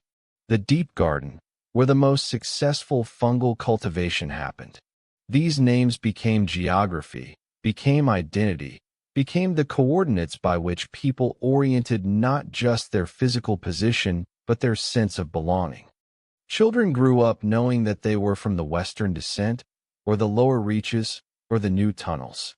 These locations became tribes, became lineages, became sources of pride, and sometimes rivalry. The settlements developed distinct cultures despite being part of the same overall underground civilization. One group might be known for their musicianship, another for their skill at stone carving, another for producing the best fire tenders. The differences were minor. All were constrained by the same fundamental limitations of underground existence. But they were cherished, were maintained deliberately, were ways of creating diversity in an environment that pushed everything toward uniformity. They developed rituals of descent for each new generation. When a child reached a certain age, the timing varied by settlement, by custom, by the judgment of elders. They were taken deeper into the passages than they had ever been before, down past the inhabited chambers, down past the gardens and water sources, down into the raw stone, the unmapped darkness, the places where heat became almost unbearable and the air grew thick and strange. This was not cruelty. This was education. Because to truly be an underground person, you had to understand the underground's depths. You had to know, in your body and not just your mind, that the habitable zones were thin shells carved from a vast hostile darkness. That survival was maintained through constant vigilance, constant maintenance, constant respect for the stone and heat and water that allowed you to exist at all. You had to feel your own insignificance, your own fragility, your complete dependence on knowledge and infrastructure and the collective efforts of everyone around you. The children who returned from these descent rituals were changed, quieter, more serious, more appreciative of the chambers that had seemed restrictive before but now seemed like havens of safety. They had touched the edge of the survivable world and found it frighteningly close, frighteningly thin. They understood, in a way no explanation could convey, that they lived by grace of stone's tolerance, by the planet's willingness to share a tiny fraction of its warmth with creatures who did not belong in its depths. And yet they thrived, not in the way surface populations thrive, with growth and expansion and the confidence of abundance, but in their own way, in the careful tending of resources, in the patient accumulation of knowledge, in the development of culture and art and meaning in a place that should have been inhospitable to all three. They created beauty where no one would have predicted beauty could exist. Not the beauty of surface life, with its infinite variation and color and light, but a different beauty, the beauty of adaptation, of persistence, of finding grace within constraint, of learning to love the only world available to be loved. The memories of surface became something like dreams, real enough when accessed, but increasingly unconnected to waking life. The rememberers held them carefully, these dream memories of sky and horizon and the specific blue of morning before the sun rose high. They recorded them in song and stone and story, these things that had been true. But even the rememberers had to admit that the memories were changing, were being shaped by the needs of the present, were becoming less documentation and more mythology. And perhaps this too was acceptable. Perhaps memory is not meant to be perfect preservation, but living adaptation. Perhaps the purpose of remembering the surface was not to maintain an exact record of what had been, but to carry forward the essential truth that they had come from somewhere else, that they had once lived differently, that transformation was possible, that the world above, however changed, however frozen, still existed. Some truths cannot be forgotten even when the details blur. The truth that they were descended from surface people. The truth that they had made a choice, difficult, necessary, terrible, to descend. The truth that they endured because endurance was all they had. These truths remained, even as the specifics faded, even as the individual memories dissolved into collective mythology. The descent was complete, not in the sense that everyone had moved underground, that had happened generations earlier, but in the deeper sense that they had become underground people completely. The surface was no longer home deferred. It was home abandoned. Home transformed into something that might once have existed but felt as distant as any creation myth, any origin story told around fires that never saw stars. They were here. They were below. They were living in stone's embrace, in darkness's custody, in the warm breath of the planet's deep interior. And if they remembered sky, it was the way one remembers a dream upon waking, vivid for a moment, then fading, leaving only the sense that something beautiful and impossible had once been glimpsed before dissolution claimed it entirely. But what the darkness held, it also preserved. What went down into stone was not erased, but transformed, compressed, changed by pressure into something that might endure far longer than anything that remained on the surface to be scoured by ice and time. In the beginning, they built only what was necessary. Chambers for sleeping, carved with minimal concern for comfort or aesthetic. Spaces for food storage, for water collection, for the communal fires that provided warmth and light. Functionality was everything. Beauty was a luxury they could not afford when survival itself remained uncertain. But humans do not remain purely functional for long. Something in consciousness demands more than bare existence. Even in the deepest constraints, even in environments hostile to everything except the most minimal life, people create. They decorate. They transform utility into meaning. The change happened gradually, so gradually that no one could point to a moment when survival infrastructure became something else. Perhaps it began with a fire tender who, while waiting through the long hours of a shift, began to arrange stones around the hearth in patterns that pleased the eye. Perhaps it started with a child who, bored in the dim, unchanging light, traced designs in the dust on a chamber wall and found them beautiful. Perhaps it was a stone carver who, after finishing a necessary structural support, continued working the stone beyond what function required, creating curves and textures that served no purpose except to please. However it began, the underground settlements slowly transformed from mere survival infrastructure into something that could be called architecture. Not architecture in the monumental sense. There were no soaring cathedrals here, no structures designed to inspire awe through scale.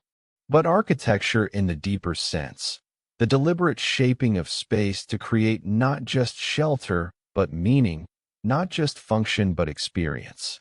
They learned to read the stone's intentions. Because stone, they discovered, is not uniform. It has grain, has texture, has weak points and strong points, has natural planes where it wants to split and unnatural ones where it resists. To carve against the stone's nature was to invite collapse, to waste effort, to create structures that would fail. But to work with stone's inherent patterns was to create chambers that felt stable not just structurally but aesthetically, spaces where the walls seemed to belong, where the proportions felt right in ways that bypassed conscious thought and spoke directly to some deep mammalian sense of shelter. They discovered that certain types of stone carried sound differently.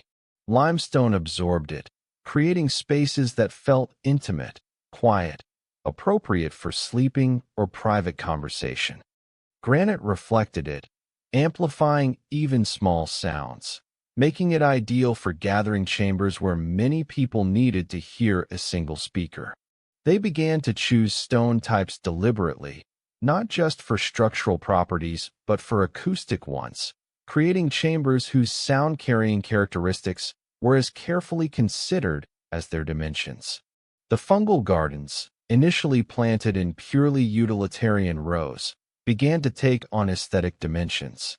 The gardeners noticed that certain species grew in patterns that were visually pleasing, spirals, fractals, arrangements that seemed to follow mathematical principles the gardeners couldn't articulate, but recognized as beautiful. They began to encourage these patterns, to plant in ways that prioritized form as well as yield. The gardens became not just food sources but meditation spaces, places where people came to sit in the dim fungal glow and find peace in the slow organic patterns of growth. Water features emerged. The underground rivers and pools had always been present, necessary for survival. But as the settlements matured, the water workers began to shape these features deliberately. They carved channels that directed water to flow in specific ways, creating sounds, splashing, trickling, the deep resonant gurgle of water moving through stone, that provided audio variation in an environment otherwise dominated by silence or the crackling of fires. They created pools with smooth stone edges where water sat perfectly still, becoming mirrors that reflected firelight in ways that almost compensated for the loss of sky. The ceilings received special attention, because in the underground, the ceiling was sky. It was the upper boundary of the world, the direction that instinct still insisted should be open, infinite, but which was instead stone. They could not change this fact. The ceiling would always be rock, but they could transform how it felt. They carved patterns into it, relief designs that caught firelight and shadow, creating texture and depth that made the ceiling less oppressive. They encouraged certain mineral formations to grow, stalactites that descended like frozen lightning, adding visual complexity to what might otherwise have been blank stone. In some chambers, they created the illusion of height by carving the ceiling in tiers, not structural necessity, but aesthetic choice. The eye, following the carved layers upward, was tricked into perceiving more distance than actually existed. The chamber felt larger, less confining, more reminiscent of the vertical space that surface buildings had possessed. They developed theories of light. Not the physics of light. They had no means to study that, no instruments beyond observation, but the aesthetics of it. They learned which chamber shapes distributed firelight most evenly, which created dramatic shadows, which felt warm despite being the same temperature as others. They discovered that light reflecting off water created dancing patterns on stone that mesmerized, that provided movement in an environment where almost everything was static. Bioluminescence became an art form. The fungi that glowed faintly, barely enough to see by, were cultivated not just for their practical light, but for their color. Different species produced different hues: pale blue-green, soft amber, occasionally a faint violet that seemed almost spectral. The gardeners learned to plant them in patterns, creating living murals on chamber walls, constellations of tiny lights that mimicked, perhaps unconsciously, the stars their surface ancestors had navigated by. Some chambers were designated as contemplation spaces, not temples exactly, because organized religion had largely dissolved in the underground, its old structures no longer relevant to their transformed existence. But something like sacred spaces, quiet chambers where individuals could sit alone in the fungal glow and think, or not think, or simply exist without the constant press of communal living that survival required. These spaces were shaped with particular care. The proportions were considered, debated, refined across generations. Too large, and they felt empty rather than peaceful. Too small, and they became oppressive. The ideal seemed to be spaces that could hold perhaps 3 people comfortably, creating intimacy without forced proximity. The walls were carved smooth, sometimes polished with patient labor until they reflected light like dark water. The entrances were often narrow, requiring a person to turn sideways to enter, creating a psychological threshold between the communal passages and the private interior. The architecture of privacy evolved. In the early underground settlements, privacy had been nearly impossible. Survival required dense living, shared chambers, constant awareness of everyone around you. But as the infrastructure matured, as people learned to carve more efficiently and maintain larger populations in stable conditions, space for solitude became possible. They created alcoves, small carved spaces off main chambers, just large enough for one person to sleep or sit in relative isolation. They developed curtains from woven fungal fibers, providing visual separation even when acoustic separation was impossible. They established customs around privacy, social agreements that in certain spaces or at certain times, a person could expect to be left alone even in a communal chamber. The passages themselves became architecture rather than merely circulation. Initially, they had been purely functional, the most direct route from one necessary location to another, carved with minimal width and no regard for experience. But over time, they transformed. The frequently traveled passages were widened, smoothed, given consistent ceiling heights that prevented the constant stooping that had characterized early underground movement. They discovered the psychology of curves. Straight passages, they found, felt harsh, industrial, draining to traverse. But passages with gentle curves felt more natural, more comfortable, more like moving through an organic space rather than a carved one. They began to plan new passages with deliberate curves, and even retrofitted old ones where possible, smoothing the angles, creating flow. Intersections became social spaces. Where passages met, they widened the space, created chamber-like areas where people could stop, rest, converse without blocking traffic. These spaces accumulated personality. Someone would place a carved stone seat, another would plant a small fungal garden. Gradually, the intersection would become a place rather than just a junction. Children played in them. Elders sat and told stories. Young people met in them for courtship, for conspiracy, for the quiet conversations that shape culture in ways that formal councils never can. They developed lighting strategies for passages. Not uniform illumination. That would have required too much fuel, too much maintenance. But strategic placement of fire pits or bioluminescent gardens at intervals, creating pools of light separated by stretches of darkness. The rhythm of light and dark became comforting rather than frightening. People learned the patterns, knew where the next light would appear, trusted the darkness between because it was familiar, mapped, safe. Wayfinding became an art. In the surface world, navigation had been relatively simple. Landmarks were visible from distance. The sun provided constant orientation. The very openness of space made it difficult to become truly lost. Underground, every passage looked similar, especially in limited light. Early settlers had become lost frequently, sometimes fatally, in the maze of chambers and tunnels that all resembled each other. They developed marking systems. At first, these were simple, scratches in stone indicating direction, distance, destination. But they evolved into something more sophisticated, more beautiful.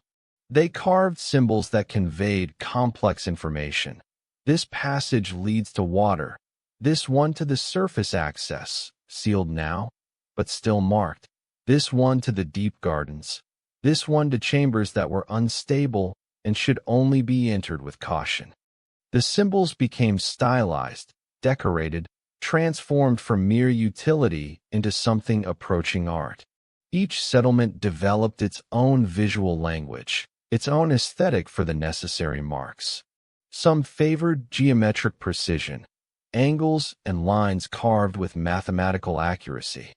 Others preferred organic forms, symbols that mimicked the curves of water or the branching patterns of fungal growth. The differences were minor but significant, were ways of maintaining cultural identity even as the underground environment pushed everyone toward similarity. They carved histories into the walls, not in writing. Literacy was preserved but not universal, and written language used precious resources. But in images, in pictorial sequences that told stories through symbol and representation. The descent itself was recorded in multiple chambers, each settlement preserving its own version.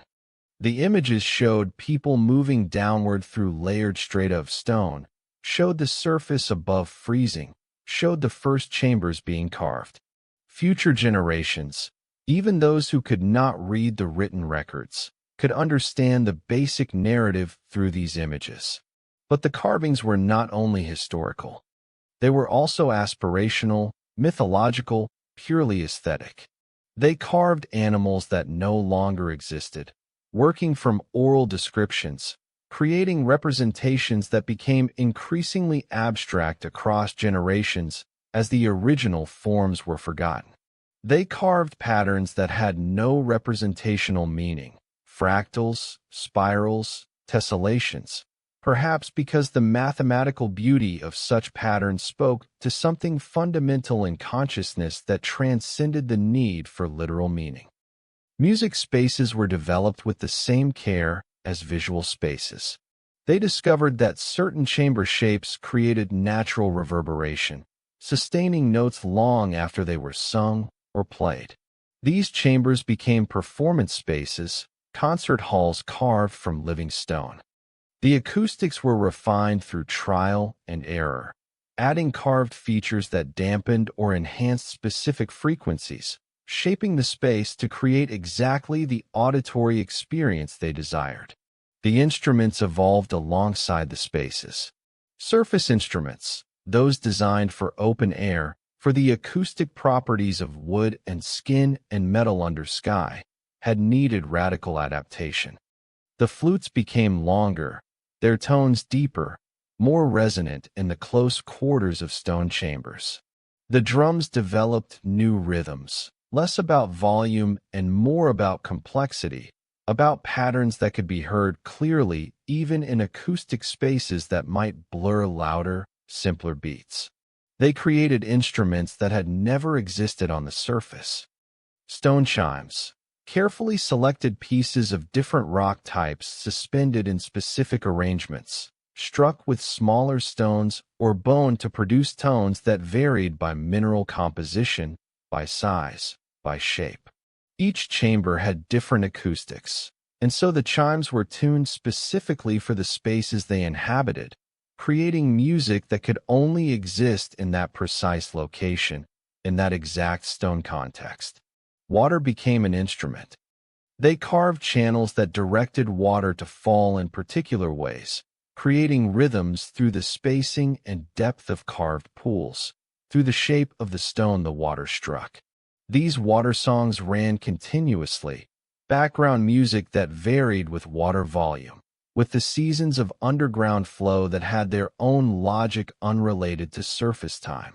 Some chambers had water music as their defining feature, spaces where people came specifically to listen, to meditate on the patient percussion of falling water. They discovered resonance. Certain chambers, when vocalists sang specific notes, would vibrate sympathetically, the stone itself seeming to sing along. These frequencies were mapped, were incorporated into compositions, were used in ceremonies and gatherings where the goal was to make the space itself participate in the music. Singers trained to find these resonant frequencies, learning to tune their voices to stone's hidden harmonics. The concept of seasons, lost in the perpetual sameness of underground climate, was recreated through cultural cycles. They established festivals, not based on solar positions or agricultural necessities as surface festivals had been, but on their own invented calendars. The Descent Festival, marking the anniversary of the first settlers entering the underground. The Deep Fire, celebrating the maintenance of flame through another full cycle of time. The Stone Blessing, honoring those who had died in excavation or collapse, acknowledging the sacrifice that made their continued existence possible. These festivals became architecture in themselves. Certain chambers were designated festival spaces, used only for these specific purposes, kept empty and quiet the rest of the time. The rarity of their use made them feel special, made the gatherings more significant. They were decorated elaborately. Temporary installations of carved fungal fiber banners, arrangements of carefully selected stones, patterns drawn in mineral pigments that would be reverently erased after the festival, their impermanence part of their beauty. They developed theories of spatial memory.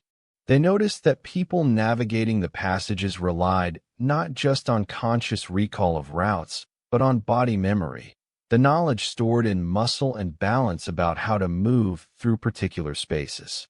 They designed with this in mind, creating passages whose turnings followed natural rhythms, whose steps and slopes felt intuitive rather than arbitrary. A person could navigate familiar passages in near-total darkness, not by seeing, but by feeling, by the body's accumulated knowledge of how space unfolded. Educational spaces emerged, chambers specifically designated for teaching, where knowledge was passed from generation to generation. These were shaped to facilitate learning. Acoustics that carried a speaker's voice clearly to all corners, seating carved into the stone at angles that allowed all students to see the instructor, lighting positioned to illuminate teaching walls where diagrams were carved or drawn. The spaces themselves became pedagogical tools, their design communicating values about knowledge and attention and respect. The relationship between public and private space became sophisticated. They developed gradients, spaces that transitioned from completely communal to completely private through a series of thresholds. The main passages were fully public, open to all. Off these, semi-public chambers were specific groups gathered, craftspeople, musicians, particular family lineages. Off these, more private spaces, individual family chambers.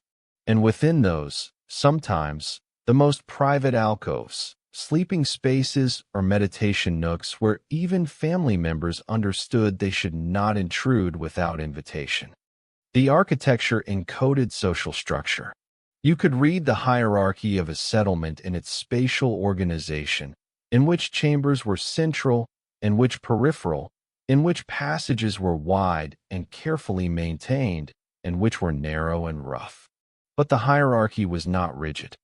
Spaces could gain or lose significance based on use, based on who gathered there, based on the slow democratic process by which collective attention determined what mattered.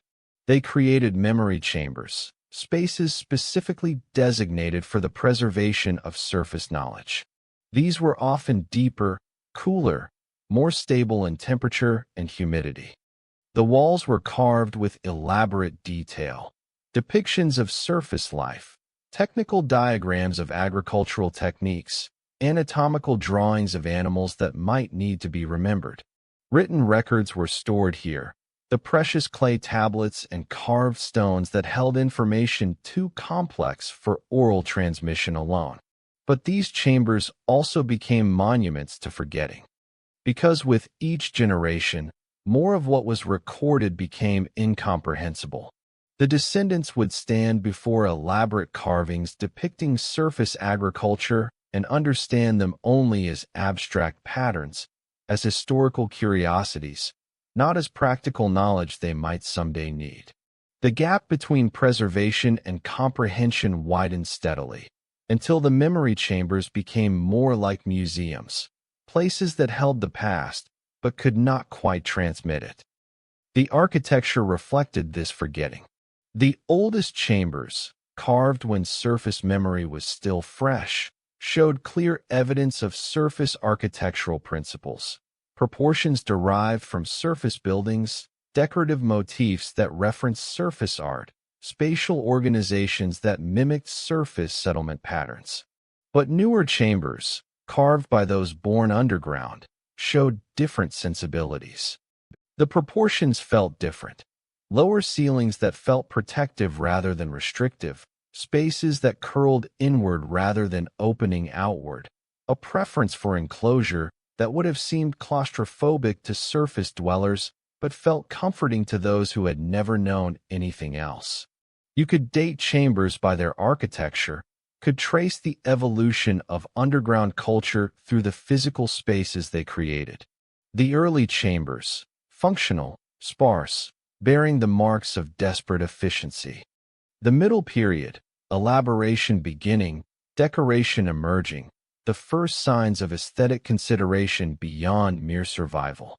The later chambers, fully indigenous to the underground, designed by people who thought in terms of stone and darkness and enclosure as the natural and only conditions of existence.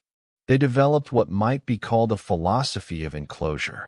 On the surface, architecture had been about creating protected space within openness, walls that kept weather out, roofs that provided shelter, but always with the assumption that beyond the structure lay infinite space, horizon, freedom. Underground architecture inverted this. Here, enclosure was the default state, the unchangeable condition. Architecture became about creating meaningful differentiation within universal enclosure, about making one enclosed space feel different from another, about giving character and purpose to what might otherwise be an undifferentiated warren of carved stone. They learned to use texture, not just visual texture, though they carved elaborate patterns into walls, but tactile texture that could be appreciated by touch and darkness. Smooth walls that felt cool and complete. Rough walls that provided grip, that felt raw and unfinished intentionally. Walls with regular grooves that fingers could trace, counting passages or simply finding comfort in repetition. The walls became readable by touch, became sources of information and pleasure beyond what eyes alone could provide. Temperature became architectural. They zoned the settlements not just by function but by warmth, creating a gradient from the cooler outer chambers to the warmer spaces near geothermal vents. The coolest chambers were used for storage, for preservation of foods and seeds that required lower temperatures. The warmest were gathering spaces, places where people came specifically for the heat, for the comfort of warmth that penetrated beyond skin into bone. Between these extremes, living spaces were positioned at comfortable temperatures, chosen carefully for each family's preference. They created weather, or at least the underground equivalent. In chambers near water sources, they allowed humidity to accumulate, creating spaces that felt misty, damp, alive in ways that drier chambers did not. The moisture encouraged certain fungal species, created acoustic properties different from dry spaces, even affected how stone felt to the touch, slightly slick, cool, somehow more organic. Other chambers were kept deliberately dry through ventilation strategies, creating crispness to the air that some people preferred for sleeping or for particular kinds of work. Scent became part of the architectural experience. Different fungi produced different smells, earthy, sweet, occasionally sharp or acidic. Different stones, when wet or heated, released mineral scents, sulfur, iron, limestone's chalky neutrality. They learned to use these deliberately to create olfactory variation between spaces. A chamber might be recognizable by its scent before its visual features became clear in the dim light. Children navigating in darkness would know where they were by smell as much as by any other sense. The architecture of death evolved. Initially, Bodies had been placed in sealed chambers, out of sight, separated from the living, handled with the efficiency that scarcity demanded. But as the culture matured, as they became truly indigenous to the underground, burial practices became more elaborate. They created ossuary chambers where bones were arranged in patterns, not morbid, not frightening, but strangely beautiful. Skulls and long bones organized into geometric designs, into spirals and walls and structures that acknowledged death as part of the underground ecosystem. They developed the practice of bone carving. The dead, having no more use for their physical forms, donated their remains to the community. Skilled carvers transformed bones into tools, into decorative objects, into teaching aids that showed anatomy and structure. It was not disrespectful, it was continuation. The dead remained part of the community, their bones serving purposes they had agreed to before death, their material substance contributing to collective survival and beauty. Some chambers became shrine spaces where specific individuals were remembered. Not elaborate tombs, there was no room for that, but small alcoves where a carved symbol or a particularly beautiful bone arrangement marked someone who had contributed significantly to the settlement. Stone speakers who had prevented collapses, healers who had developed new techniques, fire tenders who had maintained flame through dangerous periods. Their memory was architectural, embedded in the physical space, encountered by anyone walking those passages. They created spaces for children that adults rarely entered. Small passages carved deliberately narrow, chambers with low ceilings that felt vast to small bodies, but uncomfortably confining to grown ones. These were play spaces, adventure spaces, places where children could imagine themselves exploring unmapped wilderness even while remaining safely within the known settlement. The architecture acknowledged that children needed their own territories, their own spaces that felt like discovery rather than simply scaled-down versions of adult areas. The concept of the deep developed, not just physical depth, but psychological. The deep passages were those that descended beyond the inhabited zones, into stone that was hotter, where air became thicker, where the press of rock above became almost palpable. People ventured into the deep for rites of passage, for vision quests, for the psychological experience of confronting the limits of the survivable. But they also went deeper when excavating new chambers, when seeking new water sources, when the settlement's population required expansion. The architecture of the deep was different, rougher, less finished. The stone there was not meant to be beautiful but functional, or simply left as it was, raw, unmodified, a reminder that beyond the thin shell of habitability lay stone that did not care about human needs, that would crush or burn or suffocate with complete indifference. The deep was honest in ways that the finished chambers were not. It told the truth about where they lived, precariously, by grace of knowledge and effort, at the edge of what stone would tolerate. They developed expansion strategies that were architectural in nature. When population growth required new space, they did not simply carve randomly, but planned carefully. How new chambers would connect to existing ones, how traffic patterns would flow, how the acoustic and thermal properties of new spaces would integrate with or distinguish themselves from the old.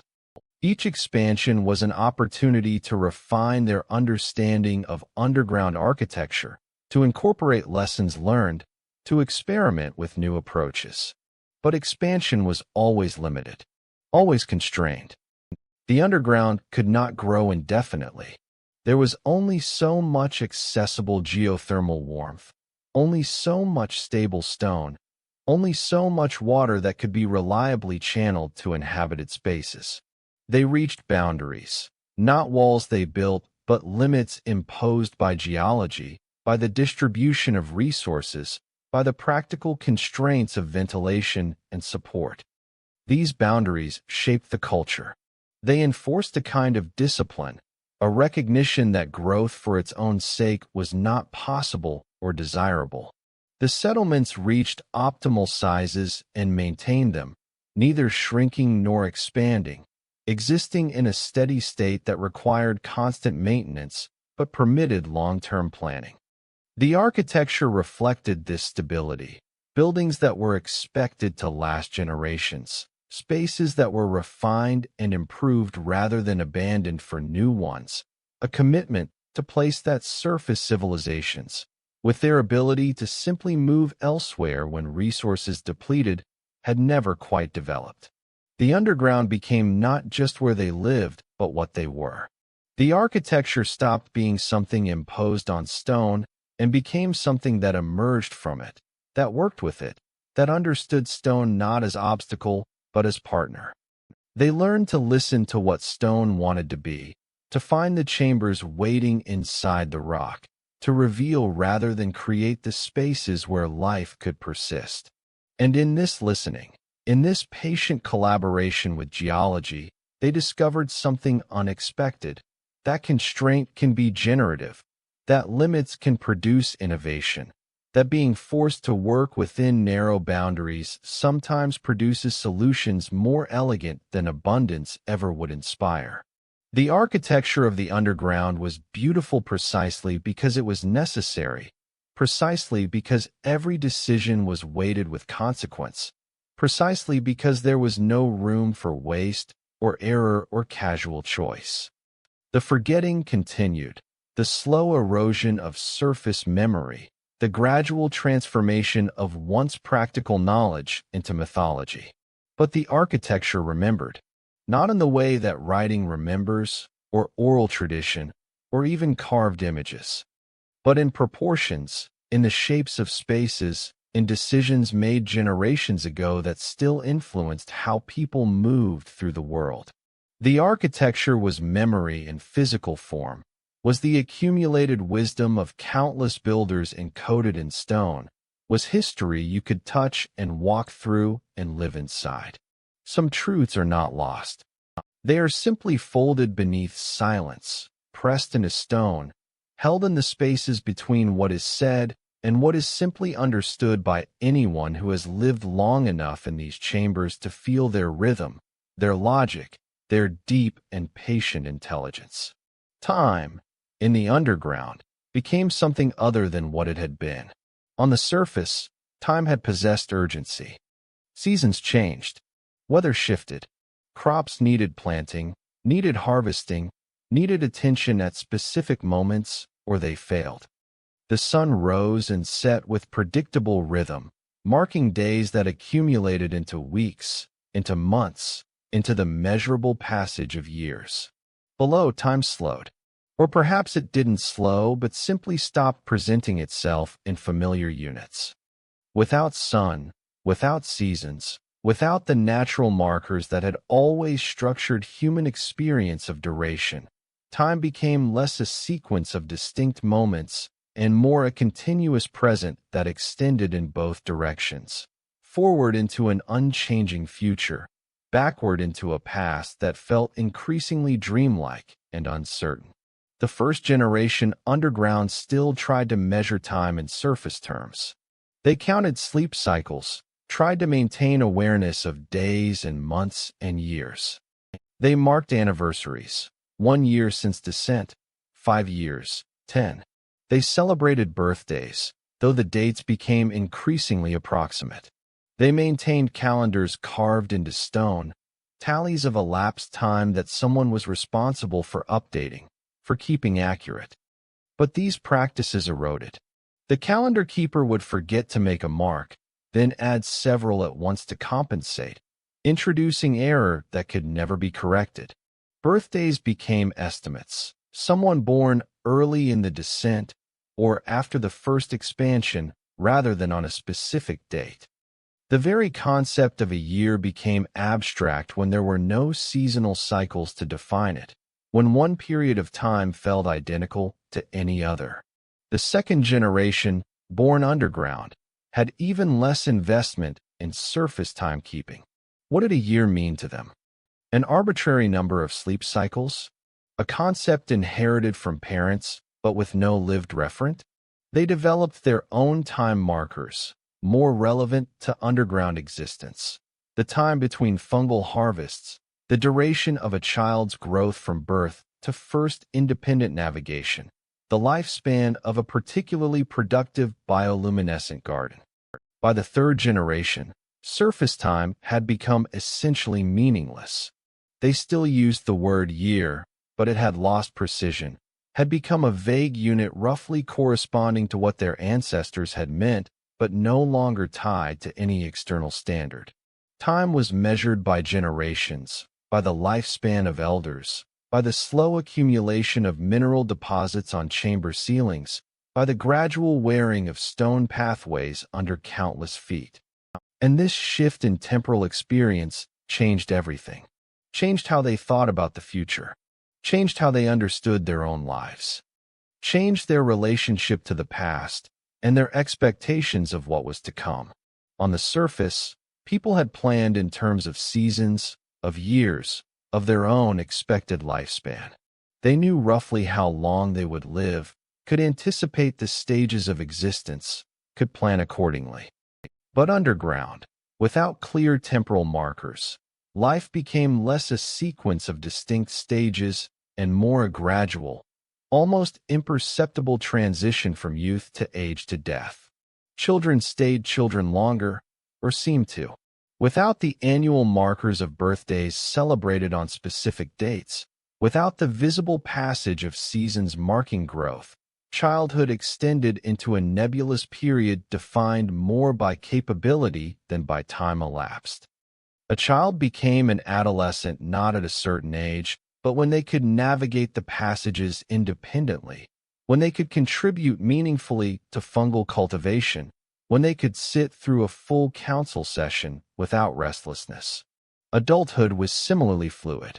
You were an adult when the community recognized you as one, when your voice was heard in decisions, when you partnered and took on the responsibilities of maintaining the settlement. But this might happen at what surface reckoning would call 15 or 25 or anywhere between. The number was irrelevant. The capability was everything. And elders were those who had accumulated enough wisdom, enough experience, enough respect that others deferred to them. Some might reach this status relatively young by surface standards. A brilliant stone speaker who demonstrated exceptional insight might be consulted as an elder while still physically vigorous. Others might never reach it despite living to great age, remaining simply old rather than genuinely elder. This fluidity meant that planning changed. Surface people had thought in terms of, I will plant this orchard and harvest it in 5 years. Underground people thought in terms of, I will begin this project and it will be completed when it is completed. They started endeavors that might take generations to finish.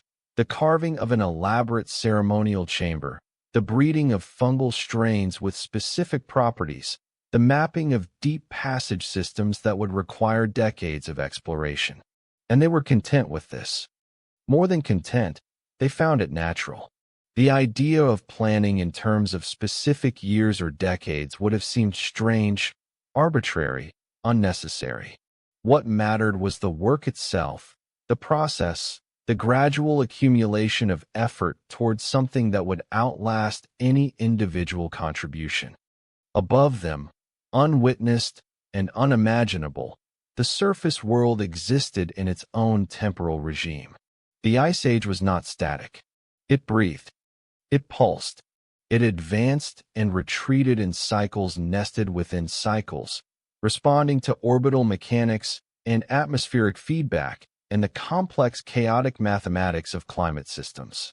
There were periods when the ice reached maximum extent, when glaciers miles thick covered continents, when the ocean levels dropped as water was locked in frozen form, when the habitable zones near the equator shrank to narrow bands. During these periods, which lasted thousands of years in surface reckoning, the planet was as cold as it had ever been since complex life emerged.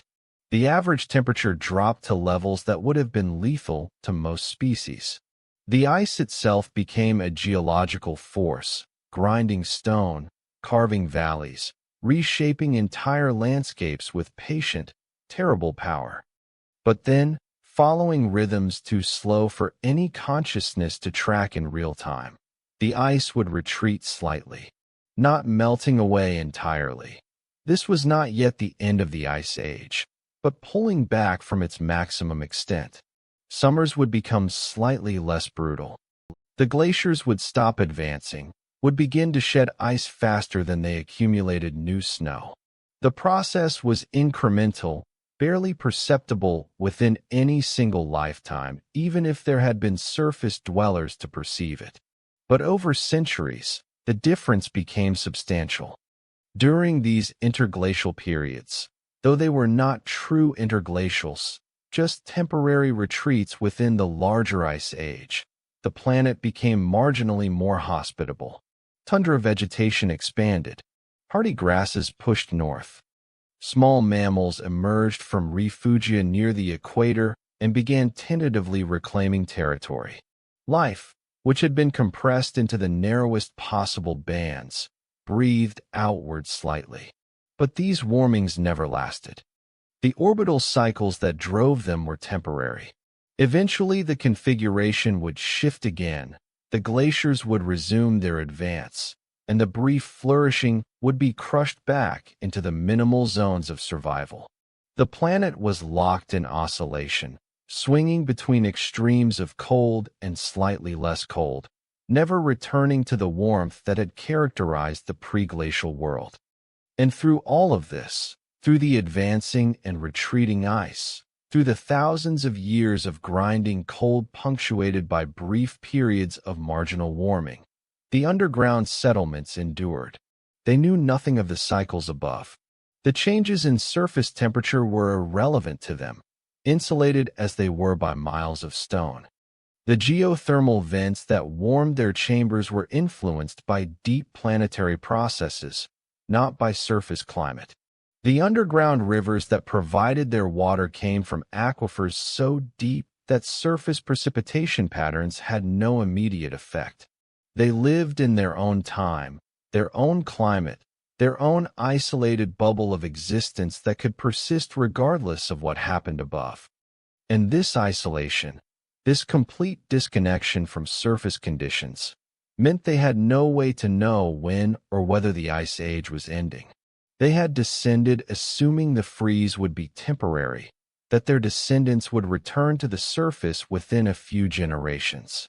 But with no way to monitor surface conditions, with no expeditions possible through miles of ice, they simply continued. Surviving, adapting, slowly transforming into something that belonged exclusively to the underground. The population stabilized at levels determined not by birth rate or death rate, but by the carrying capacity of their environment. They could support only so many people with the available resources. The fungal gardens could produce only so much food.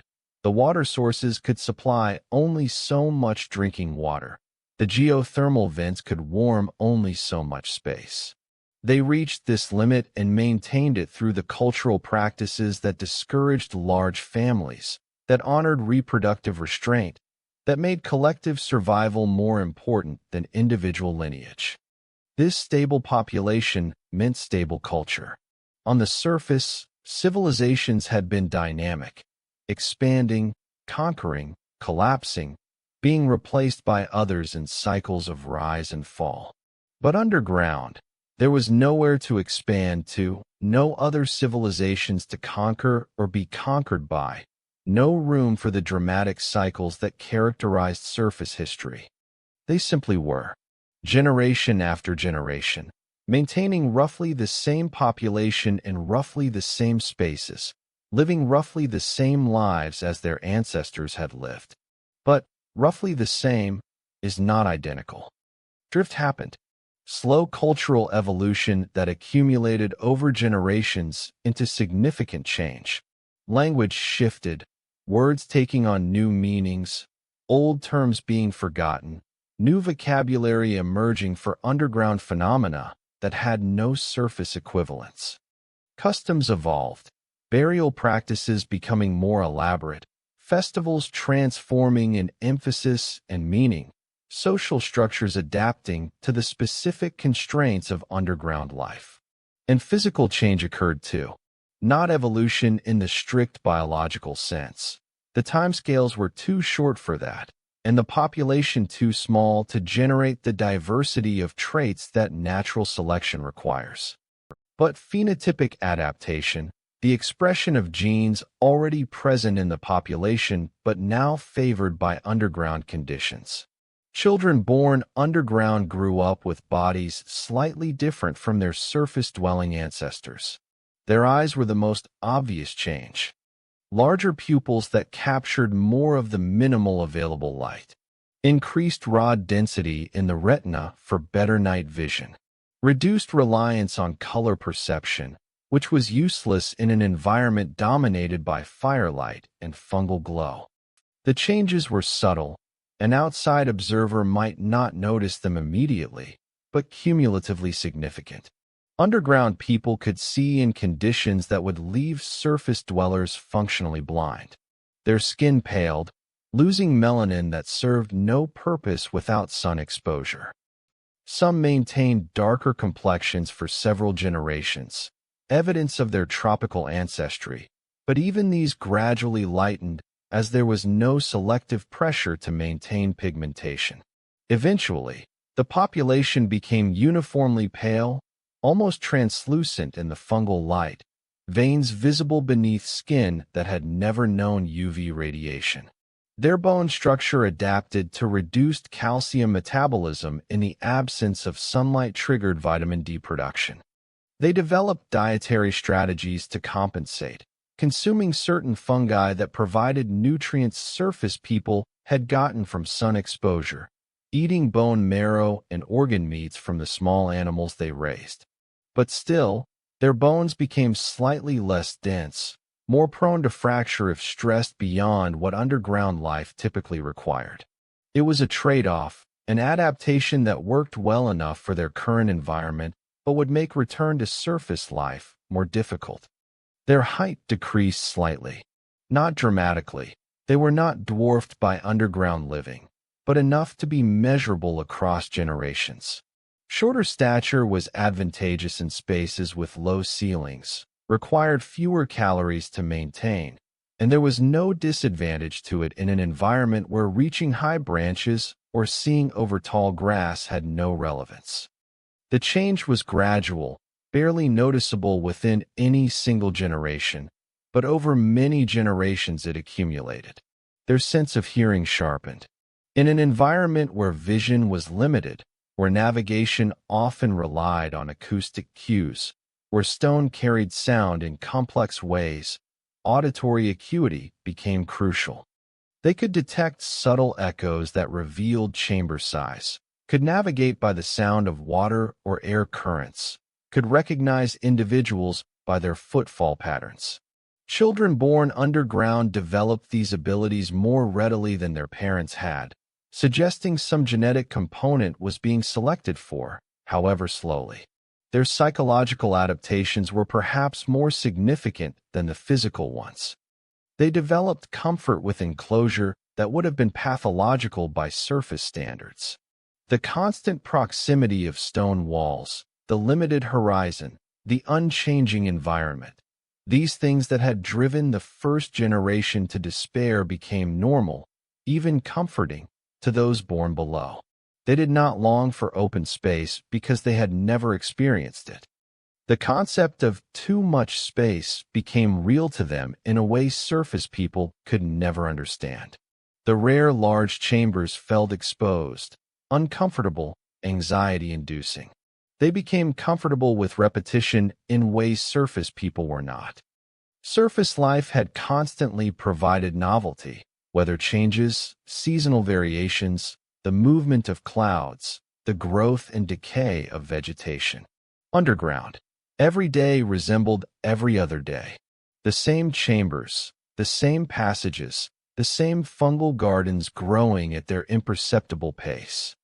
This sameness, which might have driven surface dwellers to madness, became reassuring. Change was threatening.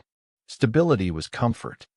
They developed a relationship with darkness that transcended mere adaptation. Darkness was not absence, but presence. Not void, but substance. They could feel the quality of darkness, the way it pressed differently in different spaces, the way it carried sound or absorbed it, the way it had texture and depth and character.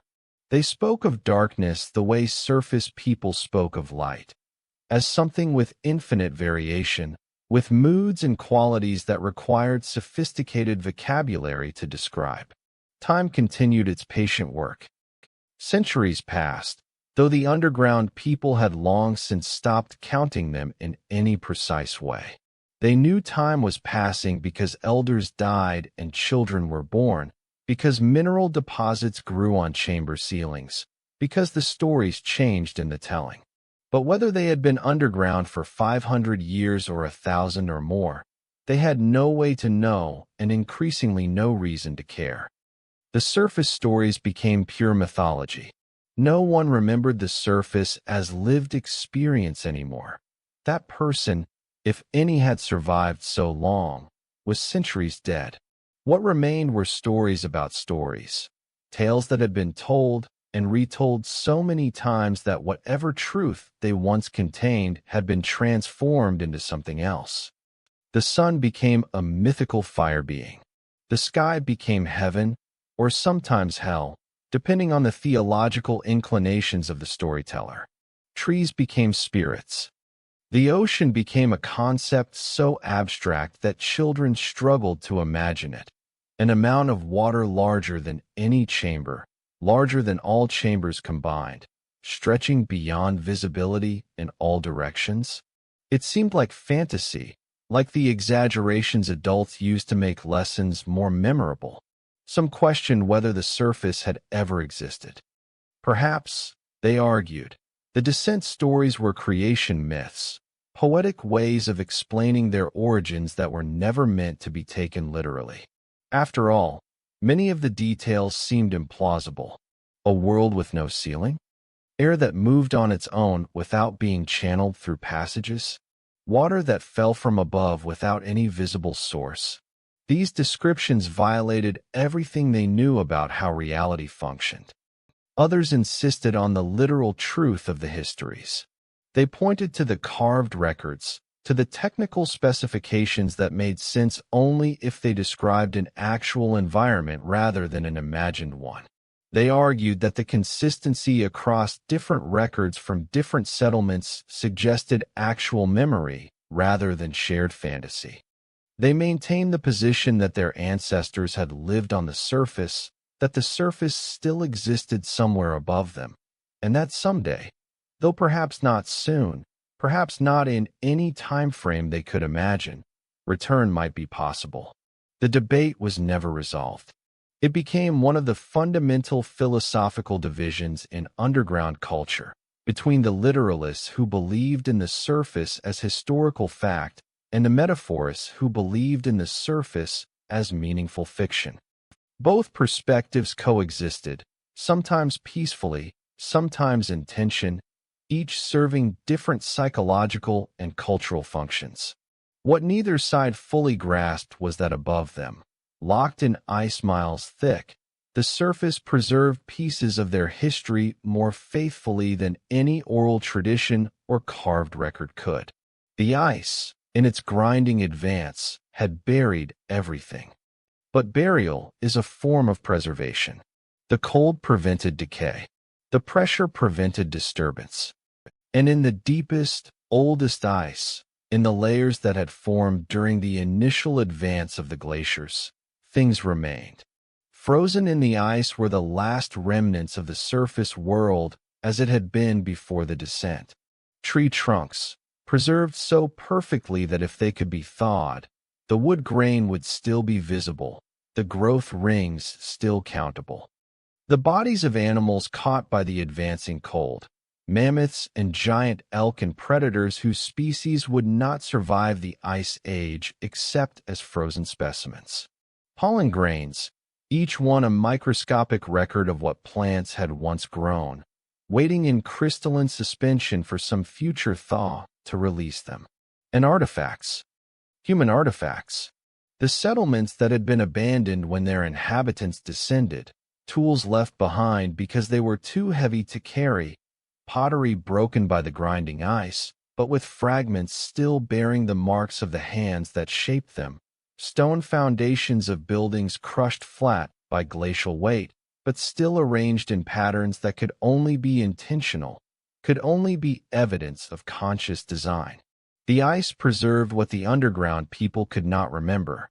It held their history in frozen archive, in geological strata that recorded the transition from inhabited world to ice world with more accuracy than any human record could maintain. The evidence was there, not accessible, not readable by any current technology, but present, waiting, patient, frozen in time in the most literal sense possible. But the preservation was not perfect. The ice itself was destructive. As glaciers moved, they ground the surface beneath them, crushing structures, scattering artifacts, mixing together materials from different periods and locations until the archaeological record became scrambled, became difficult or impossible to interpret coherently. What remained was fragmentary, pieces of evidence scattered through miles of ice, requiring careful excavation and analysis to make sense of. And some things were not preserved at all. Organic materials not frozen quickly enough had time to decay before the ice encased them. Wooden structures rotted. Textiles disintegrated. Bodies that died in the transition period decomposed before freezing could preserve them. What the ice held was biased toward the inorganic, toward the durable, toward the things that could survive initial decay and then endure crushing pressure and extreme cold for millennia. The ice also preserved absence. The places where settlements had been were marked by their emptiness, by the unnatural flatness where glaciers had scraped away everything that once stood. Future archaeologists, if any ever examined these sites, would find nothing, just bare rock where logic suggested there should be evidence of habitation. The absence itself would be evidence, but evidence easily missed, easily misinterpreted as simply lifeless terrain rather than terrain made lifeless by deliberate erasure. Below, the underground people continued their existence in complete ignorance of what the ice held. They could not know that above them, frozen in crystal clarity, pieces of their ancestral world waited in suspension. They could not know that the stories they debated, true history or meaningful myth, had physical evidence locked in ice, evidence that might someday confirm or complicate or completely overturn their understanding of their own origins. They simply lived, day after day, generation after generation, in the warm darkness, tending their gardens, maintaining their fires, raising their children, burying their dead. The surface became increasingly irrelevant to their daily existence. Whether it was frozen or temperate, buried or accessible, mattered less and less as time disconnected them from any realistic possibility of return. Some settlements thrived. They had chosen their locations well, had access to reliable geothermal warmth and abundant water, had developed successful agricultural and social systems. These settlements maintained stable populations, developed sophisticated cultures, created art and music and philosophy that would have impressed their surface ancestors even as it became increasingly alien to surface sensibilities. Other settlements struggled. Poor initial site selection meant inadequate warmth, or water sources that dried up, or stone that proved less stable than initial surveys suggested. These communities faced constant crises, crop failures, structural collapses, population declines that created spirals where fewer people meant less labor available for maintenance, which meant more failures, which meant further population decline. Some managed to stabilize at smaller populations. Others slowly failed, dwindling generation by generation until one day the last person died and the chambers became tombs, silent and dark and slowly reclaimed by stone. There was no communication between settlements. They were too far apart, separated by miles of unmapped passages or by regions of stone too hot to traverse or by underground rivers too violent to cross. Each settlement existed in isolation, developing its own solutions to common problems, its own cultural innovations, its own slow drift away from whatever common starting point they had shared. This meant cultural divergence. The settlements that had begun with similar languages, similar customs, similar understandings of their situation began to differentiate. Languages evolved in different directions, acquiring new vocabularies for different aspects of their specific environments, losing old terms at different rates, shifting pronunciations and grammar until what had been mutually intelligible became separate dialects, then separate languages entirely. Cultural practices diverged too. One settlement might develop elaborate musical traditions while another focused on visual arts. One might maintain strict population controls while another allowed natural fertility to determine numbers and dealt with resource scarcity through other means. One might preserve surface memories with religious devotion while another let them fade into vague mythology. Each settlement became its own experiment in how to be human underground, and each produced different results. And occasionally, rarely, settlements failed completely. The geothermal vents cooled or shifted their position, leaving chambers cold and uninhabitable. Underground rivers changed course, flooding spaces or leaving them without water. Structural collapses sealed off sections of the settlement, trapping people who could not dig their way free. Diseases emerged, resistant fungal infections, respiratory ailments from breathing stone dust for generations, genetic disorders that accumulated in the small, isolated populations. When a settlement failed, there was no rescue, no refuge in neighboring communities that didn't know they existed.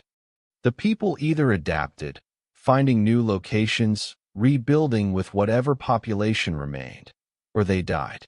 Their chambers became archaeological sites for no one, spaces that held evidence of habitation but would never be excavated, never be studied, never be known. They simply existed in the dark, slowly being reclaimed by the geological processes that had made them possible in the first place. Time flowed. Not quickly, never quickly in the underground, where change happened so incrementally that it was visible only across generations, only in the accumulation of countless small adaptations. But it flowed nonetheless, in the patient way that water erodes stone, in the steady way that mineral deposits accumulate, in the inevitable way that all complex systems evolve and adapt and become something other than what they were. The underground people became fully indigenous to their environment. Not just adapted, indigenous. They were of the underground in the same way their ancestors had been of the surface. Their bodies were shaped by it. Their languages described it. Their art reflected it. Their dreams took place in chambers and passages, not under open sky. They were underground people completely, and if they thought about the surface at all, it was the way surface people thought about heaven or the afterlife, as a theoretical place, possibly real but certainly inaccessible, that existed more as concept than as achievable destination. And above, the ice continued its patient work, preserving some things, destroying others, holding in frozen suspension a record of what had been that no one living could read. The surface world, once inhabited, once warm, once home to the ancestors of the underground people, existed now only as archaeological evidence locked in glacial ice, as myth preserved in underground oral traditions, as memory so transformed by time and retelling that its relationship to actual history had become uncertain. What the planet buried, it held, not with malice, not with intention, but with the patient indifference of geological process, which preserves and destroys with equal disregard for the meanings that conscious beings assign to things. The ice held evidence of surface civilization in its frozen layers. The underground held living descendants of that civilization in its warm chambers. Between them, miles of frozen stone maintained its silence, keeping secrets it had not chosen to keep, preserving histories it could not know or care about. Some truths remain even when no one remembers them. Some evidence persists even when there is no one to examine it. The planet remembers in its own way, not through consciousness or intention, but through the physical records that accumulate in rock and ice, in the layers that mark time's passage, in the traces that remain long after memory has faded and culture has transformed, and the living have forgotten what their ancestors knew. The ice preserved, the underground endured, and between them, separated by miles of stone and cold and time, two versions of the same story waited, one frozen, one living, neither complete, neither aware of the other, both carrying pieces of a truth too large for any single perspective to contain. Nothing ends suddenly, not in deep time, not in the patient unfolding of geological and biological systems, not in the slow mathematics of decline that operates below the threshold of immediate perception, invisible within any single generation but unmistakable when viewed across the span of centuries. The underground settlements had endured for so long, for so many generations that the number itself had become meaningless, had ceased to be counted or estimated or even conceptually grasped, that endurance itself seemed like a permanent condition. They had survived the initial transition, the brutal adaptation period, the centuries of learning how to exist in an environment fundamentally hostile to human life. They had stabilized. They had developed sustainable systems, agriculture, population management, social structures that seemed capable of continuing indefinitely. But indefinitely is not forever, and sustainability is always conditional, always dependent on factors that may themselves be subject to change. The first signs were subtle, so subtle that no one recognized them as signs at all, not at first. Small anomalies that could be explained away, that seemed like random fluctuations rather than the beginning of a pattern. A fungal harvest that yielded slightly less than expected. A water source that flowed less vigorously than it had in previous seasons. Those seasons were barely meaningful underground, the word persisting more as linguistic habit than as descriptor of actual cycles. These small deficits were absorbed. There was enough slack in the system, enough margin, to accommodate minor variations. Reserves were drawn on. Portions were reduced slightly. No one panicked. No one even worried. Really, variations were expected. The underground environment, despite its constancy, was not perfectly stable. There had always been fluctuations. This seemed like nothing more than that. But the fluctuations continued. The fungal yields did not return to previous levels, but stabilized at the new, lower output. Another water source began to slow, its flow diminishing week by week until it became unreliable, something to check rather than something to depend upon. The temperatures in some chambers began to shift, not dramatically, but enough to be noticed. Spaces that had been comfortably warm became lukewarm. Spaces that had been lukewarm edged toward uncomfortably cool. The stone speakers examined the geothermal vents. They found nothing obviously wrong. No blockages, no structural changes that would explain the reduced heat output. But something was different. The planet's warmth, which had seemed as reliable as stone itself, was changing. Perhaps the magma chambers that fed the vents were shifting, relocating to different areas of the crust. Perhaps the geological processes that created the heat were entering a different phase in their own multi-million-year cycles. Perhaps the vents had simply been producing more heat than was sustainable, and were now returning to some lower baseline that was their natural state. The cause didn't matter. The effect was undeniable. The geothermal warmth that made underground life possible was diminishing. Not failing entirely, the vents still produced heat. The chambers were still habitable, but the margin for error was shrinking. Where before they had comfortable surplus, now they had adequacy. Where before they had adequacy, now they had scarcity. The councils met more frequently. Longer sessions, held in chambers where acoustics carried every voice, where the whole community could gather to hear the debates and decisions. The discussions were careful, measured, attempting to quantify the problem with precision. How much had yields decreased? By what percentage? Over what time frame? Could they adapt their agriculture to compensate? Could they reduce consumption without compromising health? Could they relocate to chambers closer to the strongest remaining vents? They tried everything. They restructured the fungal gardens, experimenting with different species, different growing conditions, attempting to optimize yield. They implemented stricter rationing, reducing portions, eliminating waste, making every resource stretch further. They began consolidating, moving population from the cooler chambers toward the warmer ones, accepting crowding in exchange for reliable heat. They closed off sections of the settlement that had become too marginal, too resource-intensive to maintain, focusing their labor and attention on the core areas that remained viable. And for a while, these adaptations worked. The population stabilized at the new, lower resource levels. Life continued, if less comfortably than before. The crisis was managed, controlled, reduced to an ongoing challenge rather than an immediate catastrophe. But the underlying trend continued. The geothermal warmth kept diminishing.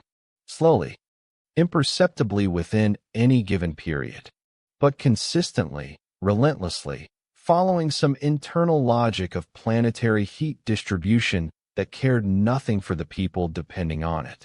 More chambers had to be abandoned.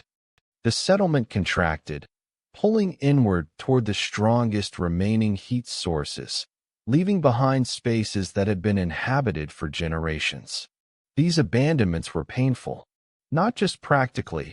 Losing space meant accepting smaller populations, but emotionally. The chambers held memory. Generations had been born in them, had grown up in them, had died in them. To seal them off felt like amputation, like cutting away parts of themselves.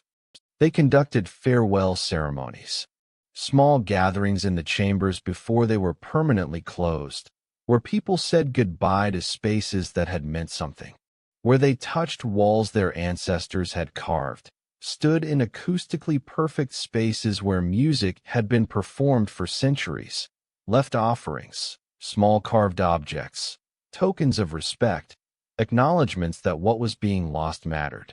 Then they sealed the passages, stone blocks carefully fitted into doorways, mortared with clay that would harden into something nearly as permanent as the rock itself.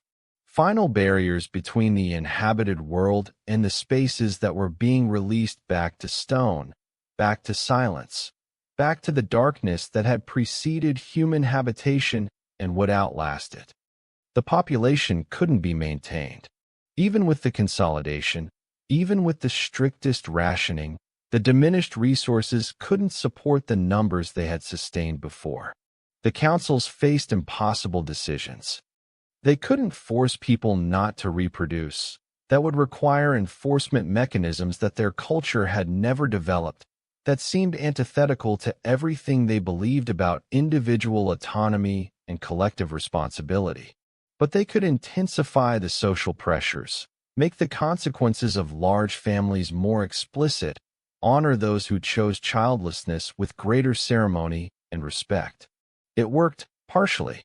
Birth rates declined, but not fast enough. The population decreased through natural attrition as deaths exceeded births. but the rate of decrease lagged behind the rate of resource decline. The gap between what they had and what they needed continued to widen, slowly but unmistakably. Hunger became normal, not starvation. They were managing better than that. But persistent hunger, the constant awareness of not being quite full, of portions that satisfied immediate need but left a lingering emptiness. Children grew up smaller than their parents had been. Adults lost weight, their bodies becoming more efficient, more adapted to scarcity, but also more fragile, less capable of sustained physical labor. Health declined. The immune systems compromised by marginal nutrition became susceptible to infections that previous generations would have fought off easily. Respiratory illnesses, always a problem in the enclosed spaces where stone dust accumulated in lungs over decades, became more severe, more likely to be fatal. Injuries that would have healed became chronic conditions. Elders, who might have lived another decade in better conditions, died sooner. The culture changed in response. Stories shifted toward themes of endurance, of sacrifice, of finding meaning in hardship. Songs became slower, more melancholic, less about celebration and more about remembrance. Art became sparser, more abstract, as if reflecting the thinning of resources and population. The elaborate decorations of earlier generations went unmaintained, slowly disappearing as the people who had created them died and weren't replaced, as priorities shifted toward immediate survival rather than aesthetic refinement. Knowledge began to be lost. Not the essential knowledge, how to tend the fungal gardens, how to maintain the fires, how to navigate the passages, that was preserved with desperate care. But the specialized knowledge, the less immediately necessary information. The sophisticated theories of acoustics that had guided the construction of performance chambers. The complex astronomical calculations that their surface ancestors had developed and that had been preserved in carved records despite having no practical application underground. The detailed medicinal knowledge about plants that no longer existed. The loss happened not through deliberate abandonment, but through the mathematics of population decline. Each piece of specialized knowledge was held by a small number of experts. When those experts died, if they hadn't successfully passed on their knowledge to apprentices, it died with them. And with fewer people overall, with everyone stretched thin across multiple necessary tasks, there was less capacity for specialization, less ability to maintain the depth of knowledge that their more populous ancestors had possessed. Some settlements fared better than others. Those that had access to the most stable geothermal vents, those that had been most conservative in their population management, those that had been lucky in ways that couldn't be predicted or controlled. These communities maintained themselves at reduced but sustainable levels. They contracted but didn't collapse. They endured. But other settlements entered spirals from which there was no recovery. As resources declined, people began to leave if they could, attempting dangerous journeys through unmapped passages toward other settlements rumored to exist, toward any possibility of survival better than what remained. These departures further weakened the communities they left behind, reducing the labor available for maintenance, for food production, for the constant work that underground survival required. Chambers collapsed that would have been maintained if there had been enough people to maintain them. Water management systems failed, causing floods or droughts depending on the nature of the failure. Sections of settlements were cut off by rock falls or by flooding, their inhabitants trapped, slowly dying of thirst or hunger or despair, while the sounds of their suffering echoed through stone passages to communities too small and weak to attempt rescue. Some settlements made the decision to merge. Two struggling communities, realizing they were both facing extinction separately, would attempt to combine their populations, pooling their resources and knowledge. These mergers were logistically complex and emotionally wrenching, requiring one or both groups to abandon their traditional territories, to integrate different customs and dialects, to accept strangers as community members in ways that went against all their social instincts about trust and belonging. Some mergers succeeded. The combined population had just enough critical mass to maintain essential systems, to preserve essential knowledge, to continue for another few generations. But other mergers failed. The combining of two already stressed systems created something even more unstable. Conflicts arose over resources, over leadership, over whose traditions would be maintained and whose would be abandoned. The merged communities fractured, splitting apart again, or simply dissolving into smaller family groups that could no longer sustain anything resembling civilization but might, perhaps, survive a little longer on their own. The decline was not uniform in pace. There were periods of relative stability where it seemed the worst might be over, where adaptations seemed to be working, where hope was almost justifiable. These plateaus could last for generations, long enough that the younger members of the community might convince themselves that this was simply how things were now, that the stories of earlier abundance were exaggerated, that they had found a new equilibrium. But then the decline would resume. Another geothermal vent would cool. Another water source would fail. Another chamber would become structurally unsound and have to be abandoned. And the community would contract again, would lose more people, more knowledge, more of the cultural complexity that had defined them. The psychological toll was as devastating as the physical one, perhaps more so, because the underground people had believed, had needed to believe, that they had solved the fundamental problem of survival, that they had created something sustainable, something that could last as long as necessary, as long as the surface remained frozen. Their entire cultural identity was built on the narrative of successful adaptation, of having descended into stone and made it home. But now that narrative was unraveling. They were not successful after all, or not permanently successful. They had simply delayed the inevitable. The underground, which they had thought would be refuge, was revealing itself as merely another kind of trap, one that happened to have thicker walls and a slower pace of dying than the frozen surface, but a trap nonetheless. Despair became common. Not the acute despair of sudden catastrophe, but chronic despair, the kind that settles into bones and becomes part of daily consciousness. People went through the motions of survival, tending gardens, maintaining fires, raising children, but with diminishing belief that any of it mattered, that there was any future worth working toward. The maintenance work became increasingly perfunctory, less thorough, as if everyone was waiting for the systems to fail completely rather than continuing the exhausting effort to keep them functional. Some sought escape through ritual. Religious practices that had been loosely maintained became more intense, more desperate. They created new ceremonies pleading with stone, with the planet itself, with whatever forces might be listening to restore the warmth, to replenish the resources, to grant them just a little more time. These rituals were elaborate, time-consuming, psychologically necessary even when, especially when, they produced no tangible results. Others sought escape through forgetting.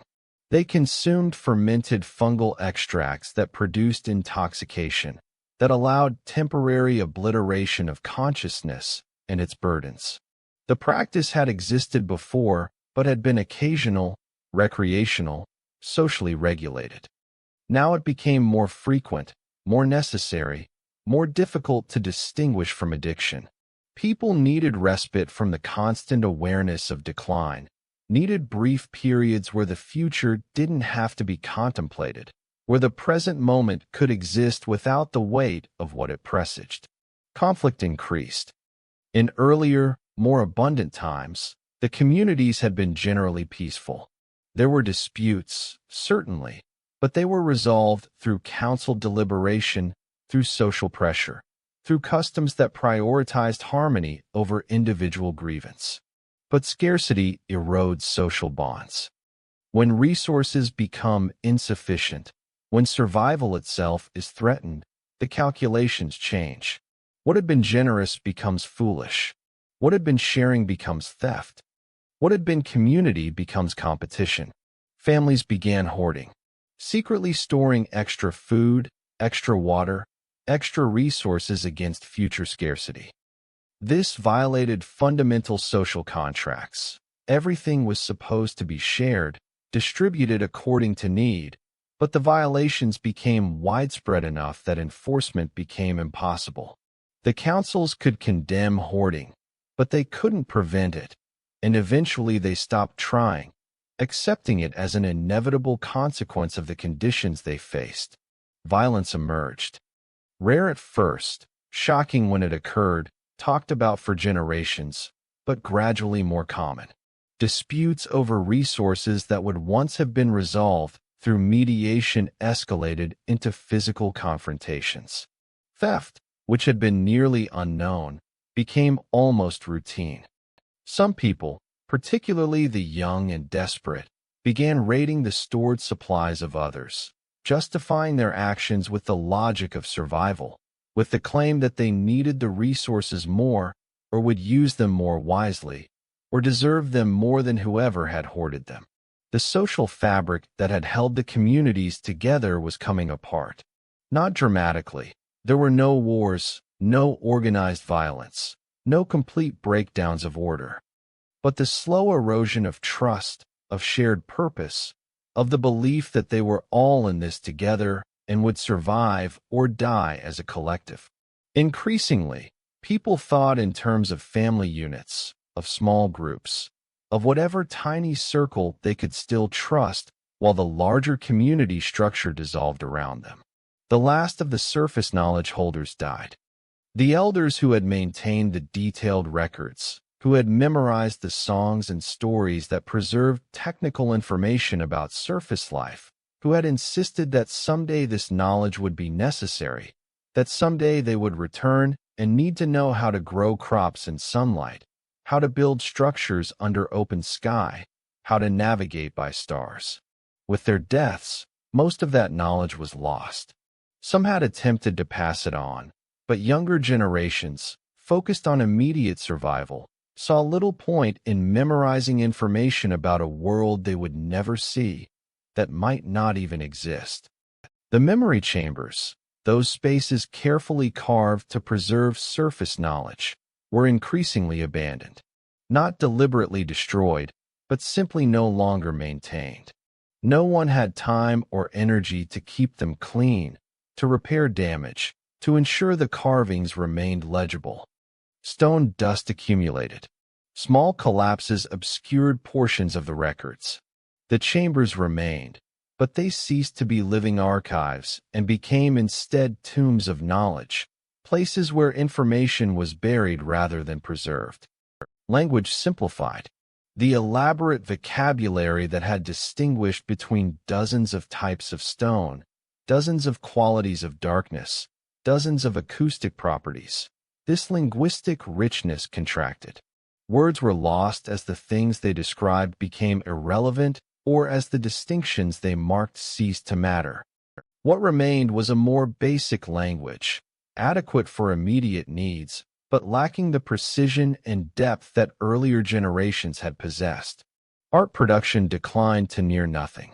The time and resources required to create art, even the relatively simple art that underground conditions permitted, couldn't be justified when people were hungry, when maintaining essential systems required every available hour of labor.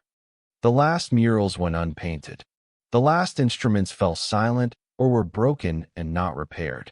The last elaborate carvings remained unfinished, abandoned partway through, testament to ambitions that could no longer be sustained.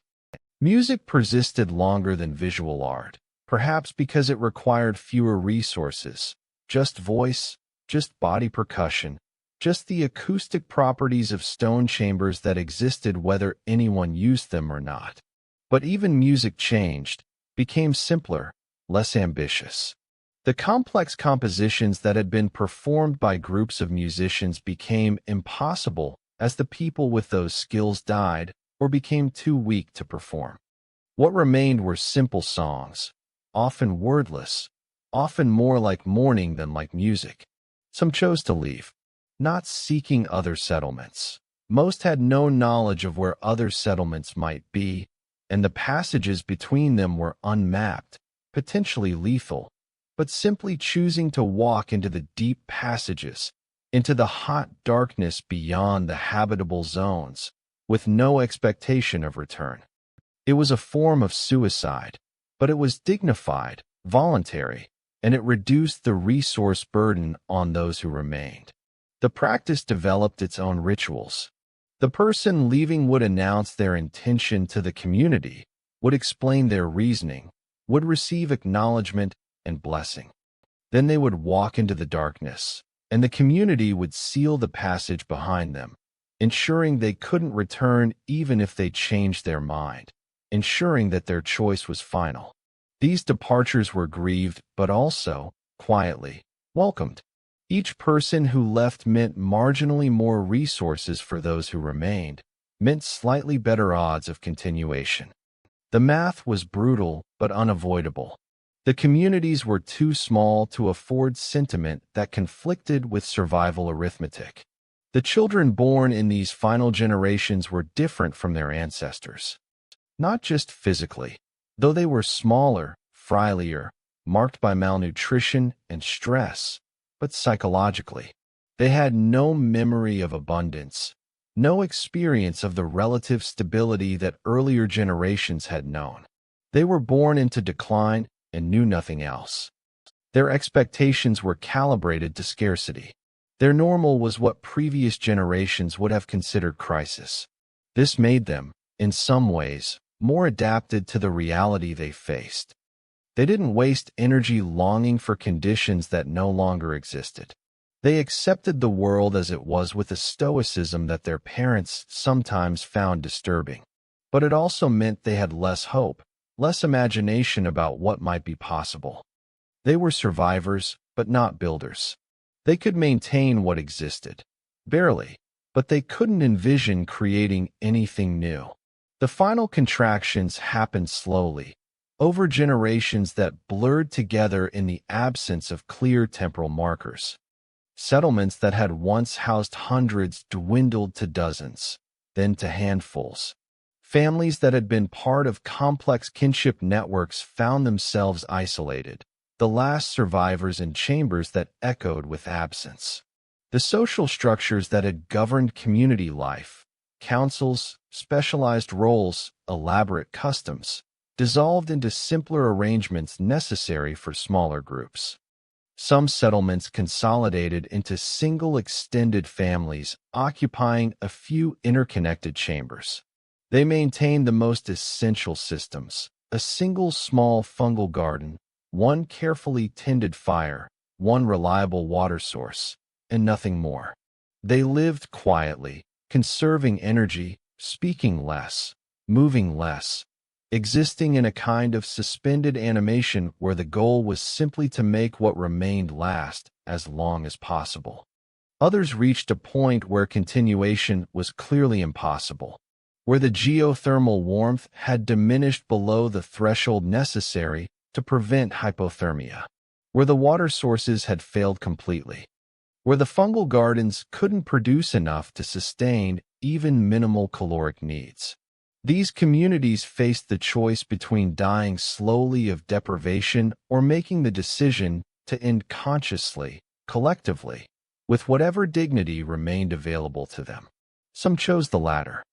Final gatherings where the remaining members of the community came together, told the old stories one last time, sang the old songs, acknowledged to each other that they had done their best, that they had endured as long as possible, that there was no shame in reaching the end. Then they would extinguish the fires, deliberately, ceremonially, the final act of a people who had maintained flame for millennia. And in the darkness and growing cold, they would die. Together, consciously, choosing their ending rather than having it imposed upon them by slow starvation or gradual freezing. Other communities simply faded. No dramatic ending, no final ceremony. Just the last person dying alone in a dark chamber, the fires having gone out days or weeks before, the gardens having failed, the water having stopped flowing. These solitary deaths left no witnesses, no records, no acknowledgement.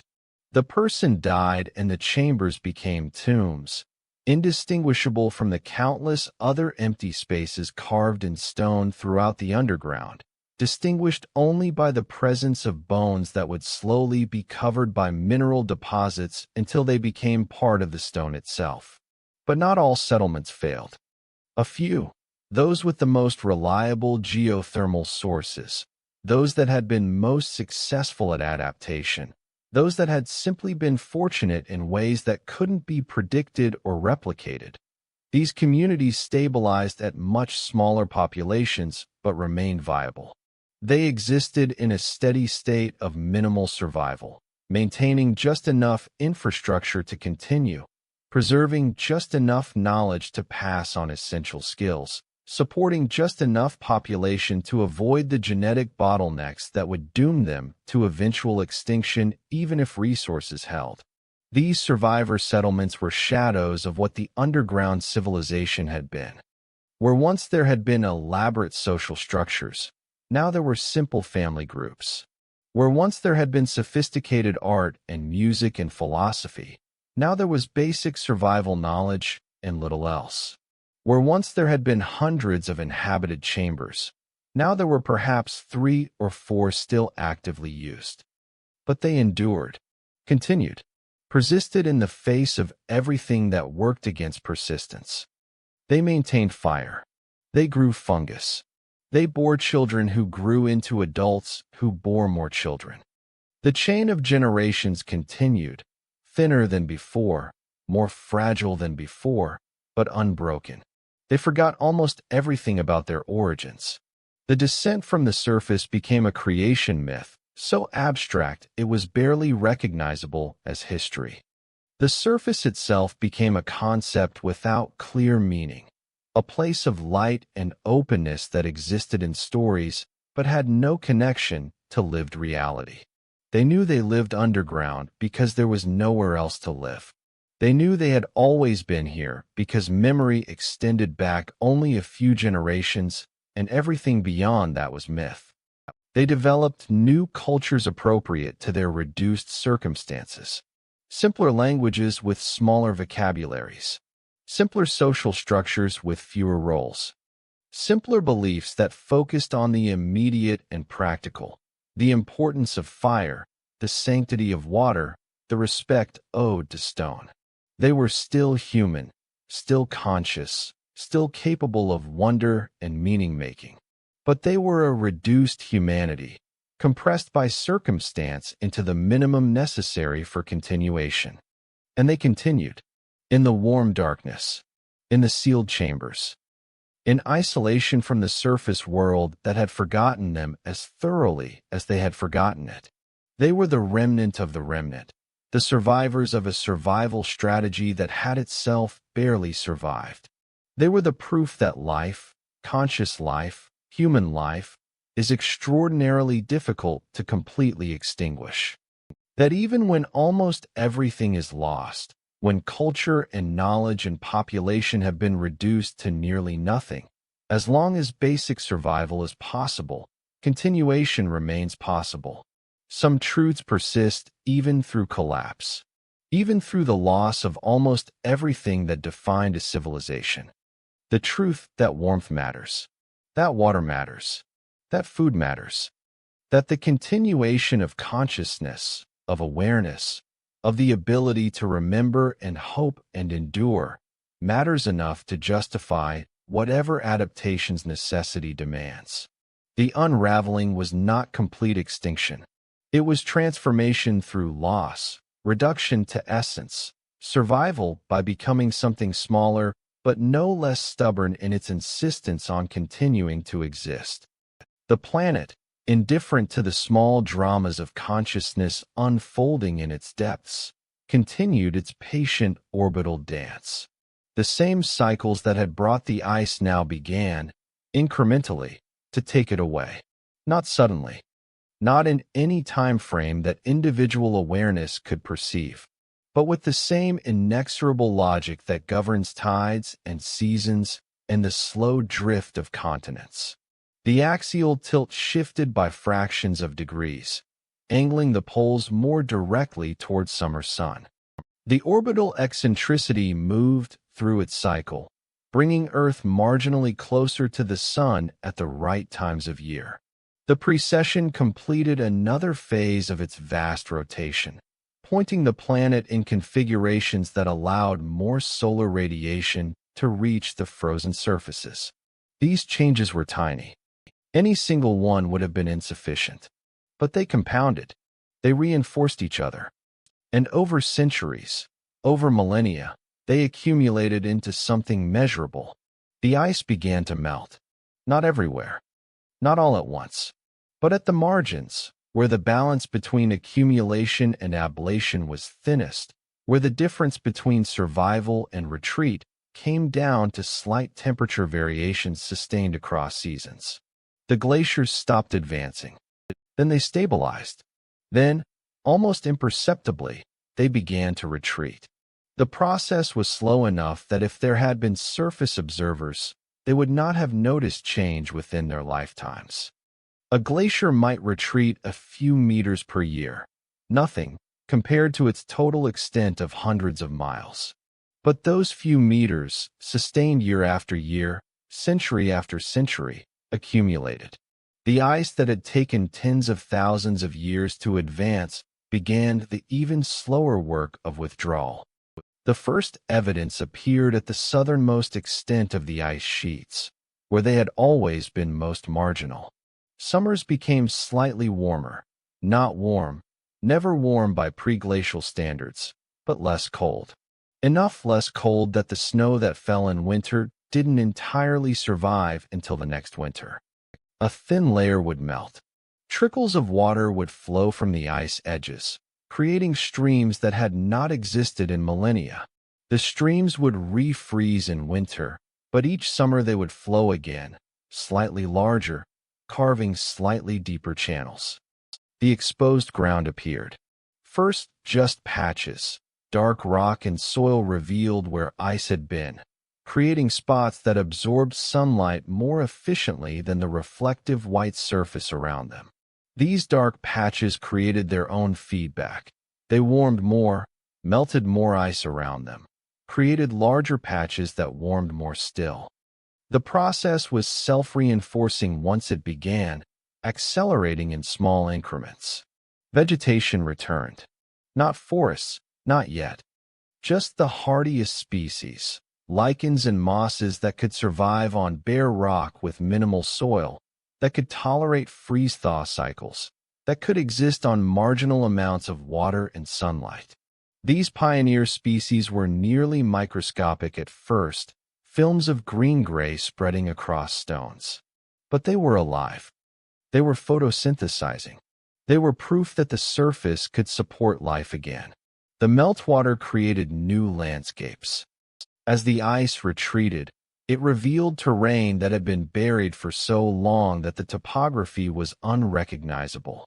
Valleys carved by the glaciers themselves, U-shaped troughs ground through stone by ice miles thick, moraines of jumbled rock deposited at the ice margins. Erratics, massive boulders carried from their origin points and deposited seemingly at random across the landscape. Lakes formed in the depressions, filled with the purest water imaginable, cold and clear and containing almost nothing, no nutrients, no organisms, nothing but water and dissolved minerals. But into these sterile lakes, life began to return. Microorganisms first, bacteria and algae carried by wind, or water from the refugia near the equator where life had persisted through the Ice Age. These simple organisms established themselves, creating the biological foundation that would eventually support more complex life. The water turned slightly greenish as algae bloomed. Small invertebrates appeared, tardigrades and rotifers, creatures so hardy they could survive conditions that would kill almost anything else. The atmosphere itself changed. With more open water, more exposed ground, more vegetation beginning to photosynthesize, the carbon cycle shifted. The air became marginally less dry, marginally warmer, marginally more capable of retaining heat. These changes were subtle. The overall climate was still far colder than pre-glacial conditions, but they represented movement in the direction of warmth, of habitability, of the slow return toward planetary conditions that could support abundant life. And the ice continued to retreat. Century by century, the glaciers withdrew from their maximum extent. The coastlines emerged from beneath ice sheets. The ocean levels began to rise as water locked in frozen form for millennia returned to liquid circulation. Islands appeared that had been completely submerged under ice. Peninsulas reconnected to continents as the ice that had separated them melted away. The retreat was not uniform or linear. There were pauses, periods when the climate cooled slightly and the glaciers stabilized, or even advanced briefly before resuming their overall withdrawal. There were regional variations, some areas warming faster than others, some ice sheets retreating more quickly depending on their specific conditions. The process was chaotic in detail but directional in overall pattern. Warmer, less ice, more exposed ground, more life. Birds returned. Not the same species that had lived before the Ice Age. Many of those had gone extinct, unable to survive in the compressed habitable zones or unable to compete with other species better adapted to the extreme conditions. But new species, or very old species that had survived in refugia and were now expanding their ranges again. They came first to the coastal areas where ice had retreated, where new vegetation was beginning to establish itself, where insects were returning to provide food. The bird migrations recreated routes that had been impossible for tens of thousands of years. Species that had been trapped in southern latitudes, unable to move north because there was nowhere viable to move to, began exploring the newly exposed territories. They nested in the bare rock, in the sparse vegetation, raising young in environments still harsh, but no longer lethal. Their presence accelerated the biological recovery. Their droppings provided nutrients that enriched the sterile soil. Their movements dispersed seeds and spores. Their activities created ecological complexity. Mammals followed, though more slowly. Small mammals first, rodents, insect eaters, creatures that could survive on minimal resources and reproduce quickly enough to establish populations despite high mortality. They moved north in waves, generation by generation, following the retreating ice, occupying the new territories as they became available. They brought their own complexity, predator-prey relationships, competition for resources, the constant evolutionary pressure that drives adaptation and speciation. Larger mammals came later, when sufficient vegetation had established to support herbivores, when sufficient prey had established to support carnivores. Deer-like creatures, heavy-bodied grazers, predators that tracked them. These animals were different from their pre-glacial ancestors, shaped by millennia of survival in the compressed zones near the equator, carrying genetic adaptations for cold tolerance, for surviving lean seasons, for making the most of marginal nutrition. The forests began their slow return. Not the tropical forests that had covered even the polar regions before the Ice Age. The climate was still far too cold for that. But boreal forests, coniferous species adapted to short growing seasons and long harsh winters. These trees grew slowly in the challenging conditions, but they grew. Year by year, ring by ring, reaching toward a sun that was finally providing enough warmth and light for photosynthesis to be worthwhile. The forest advance was measured in decades per mile. A few seeds would germinate in a favorable spot. The surviving trees would reach maturity after 30 or 40 years. They would produce their own seeds, some of which would establish nearby. Over centuries, what began as isolated trees became groves, became woodlands, became forests that stretched across landscapes that had been barren ice for longer than trees had existed as a genus. And through all of this, through the melting and the exposure and the return of life, the underground people knew nothing. They were too deep, too insulated by stone, too disconnected from the surface to perceive any change. The geothermal vents they depended on were affected by processes far deeper than surface climate. The underground rivers they drew from were fed by aquifers that operated on different timescales than surface precipitation. Their world remained essentially unchanged while the world above transformed. The few surviving underground settlements continued their minimal existence. Smaller than they had been, simpler than they had been, but persistent. The populations were tiny, a dozen people, perhaps, in settlements that had once housed hundreds. Extended families living in a handful of chambers, maintaining the most basic systems, preserving only the most essential knowledge. They had forgotten almost everything about the surface.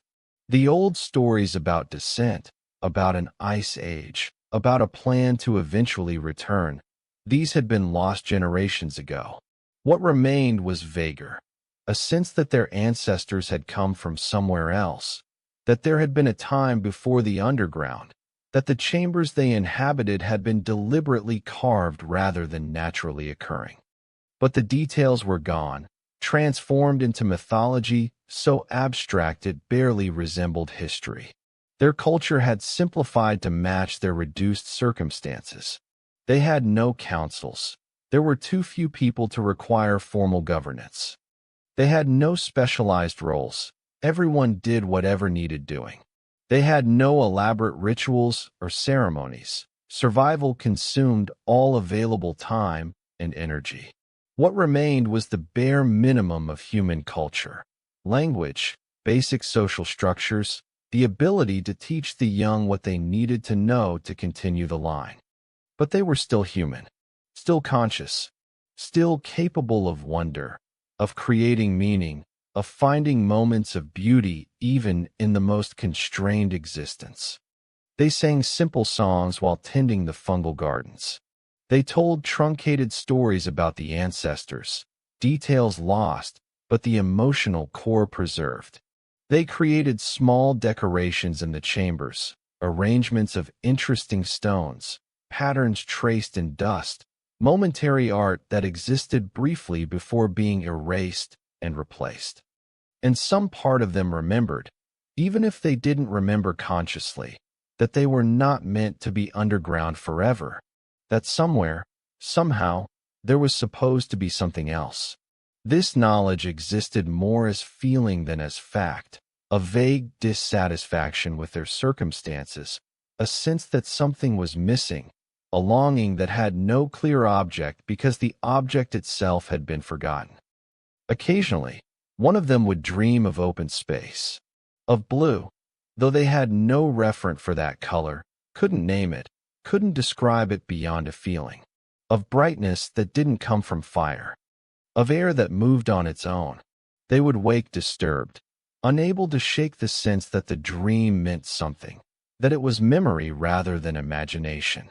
But there was no way to verify this, no way to distinguish ancestral memory carried somehow in genetics or culture from simple random neural firing during sleep. Above them, unwitnessed, the transformation continued. The ice sheets that had once been miles thick were now hundreds of feet thick, still massive but diminished. The coastlines had moved, the ocean levels having risen enough to redraw geography. Islands that had been part of continents during the glacial maximum were islands again. Shallow seas flooded valleys that had been dry land. The world's shape was changing, returning to something that might have been vaguely recognizable to the pre-glacial inhabitants if any had survived to witness it. The climate was warming but remained far colder than it had been before the Ice Age. The planet had entered what would eventually be recognized as an interglacial period, a warmer phase within the larger Ice Age cycle, not the end of the Ice Age itself. The ice would persist at the poles, perhaps indefinitely. Glaciers would remain in the mountains. But the continental ice sheets that had covered vast territories were retreating, shrinking, becoming features of the poles rather than the defining characteristic of the entire planet. In the regions where the ice had retreated, complex ecosystems were developing. The simple pioneer species were being replaced by more sophisticated communities. Grasslands were spreading across the thawing tundra. Wetlands were forming in low-lying areas where meltwater accumulated. Rivers were carving new channels through landscapes revealed by the ice, creating networks of drainage that would define the geography for millennia to come. And in some places, where conditions were particularly favorable, where the combination of climate and terrain and biological recovery aligned perfectly, something else began to emerge. Not human. The surface humans had not survived the Ice Age, had either died in the cold or descended underground millennia ago. But something conscious, something that had evolved intelligence as a survival strategy during the compressed conditions of the Ice Age and was now expanding into the newly available territories. Perhaps they were descended from small mammals that had developed tool use and cooperation as responses to the extreme challenges of Ice Age survival. Perhaps they were birds who had developed cognitive complexity parallel to primates. Perhaps they were something else entirely, a lineage that hadn't shown much promise before the Ice Age, but that found their ecological niche in the extreme conditions and flourished there. The specifics varied by region, by happenstance, by the particular evolutionary pressures that operated in different refugia. But consciousness emerged. Again, not the same consciousness that had descended underground. That consciousness was isolated, forgotten, existing in sealed chambers miles below and unaware that anything had changed. But new consciousness, arising independently on the surface, following similar patterns because consciousness, when it emerges, seems to follow certain trajectories: tool use, language, social cooperation, the ability to imagine future states and work toward them. These new conscious beings encountered the traces of what had come before. In regions where the ice had been thinner, where its grinding action had been less thorough, artifacts remained. Stone tools, weathered and scattered, but recognizable as deliberately shaped. Ruins of structures, so eroded and collapsed that they were barely distinguishable from natural rock formations, but containing geometries that suggested intention. Carvings on protected cliff faces that had survived the ice because they faced the right direction, because they were sheltered by overhangs, because stone is durable and some marks in stone are more durable than others. The new conscious beings had no context for these artifacts. They found them interesting, puzzling, perhaps sacred. They incorporated them into their own mythologies. These must be the work of gods, of ancestors, of spirits. The idea that another intelligent species had existed before them, had inhabited these same landscapes, had created complex societies. This seemed as fantastical as any creation myth. They had no framework for understanding deep time, for conceptualizing that the artifacts might be tens of thousands of years old. But they learned from what they found. A stone tool created by the pre-Ice Age surface dwellers became a model that the new species could study, could attempt to replicate. A structure's foundation, however degraded, still demonstrated engineering principles. The artifacts were teachers, even though their makers were long gone. Even though the connection between creator and student was separated by ice ages and extinction and the complete transformation of the planet's surface. And deep in the ice, in the regions where the glaciers were still miles thick, where retreat was happening but slowly, where it would be millennia yet before the ground beneath was exposed, the most complete records remained. Frozen settlements, crushed flat by ice, but still containing their basic layouts. Bodies of the last surface dwellers, preserved in crystal clarity, their DNA intact, their stomach contents analyzable, their last moments frozen in time. Tools and pottery and textiles, damaged by ice pressure, but still recognizable, still bearing the marks of the hands that made them. These frozen archives would not be accessible for ages yet. The ice that held them was stable, slow-moving, in no immediate danger of melting away. But they existed. They waited. They preserved what the underground people had forgotten and what the new surface dwellers had never known. Evidence of the species that had descended, proof that before the ice there had been civilization, documentation of what had been lost when the planet froze. Some of the underground settlements had entrances that, if they could be found, if the ice above them melted, would potentially allow reemergence. These entrances had been sealed when the surface became uninhabitable, blocked by stone and clay, but they existed. They were not natural caves, but carved passages that terminated in deliberately constructed barriers rather than natural dead ends. To anyone examining them carefully, they would reveal themselves as artificial, as evidence of intentional construction. But finding them would require luck. The landscape had been so completely transformed by glaciation that nothing remained to mark their locations. The surface structures that had once indicated here, below this point, people descended, had been ground away. The cairns and markers and entranceways had all been destroyed. What remained were passages that opened onto the surface at seemingly random points, distinguished from natural caves only by subtle features that would require close examination to notice. And even if found, the sealed entrances would pose challenges. The barriers had been built to last, to withstand pressure, to prevent any possibility of surface cold penetrating to the inhabited depths. Breaking through them would require tools, effort, determination, and some reason to believe that doing so would be worthwhile rather than simply opening onto more empty stone passages. The warming continued, not steadily. There were fluctuations, cooler periods that interrupted the overall trend, times when it seemed the ice might advance again. But the trajectory was clear when viewed across centuries. More ice melting, more land exposed, more life returning. The planet was exhaling, releasing the breath it had held through tens of thousands of years of frozen stasis.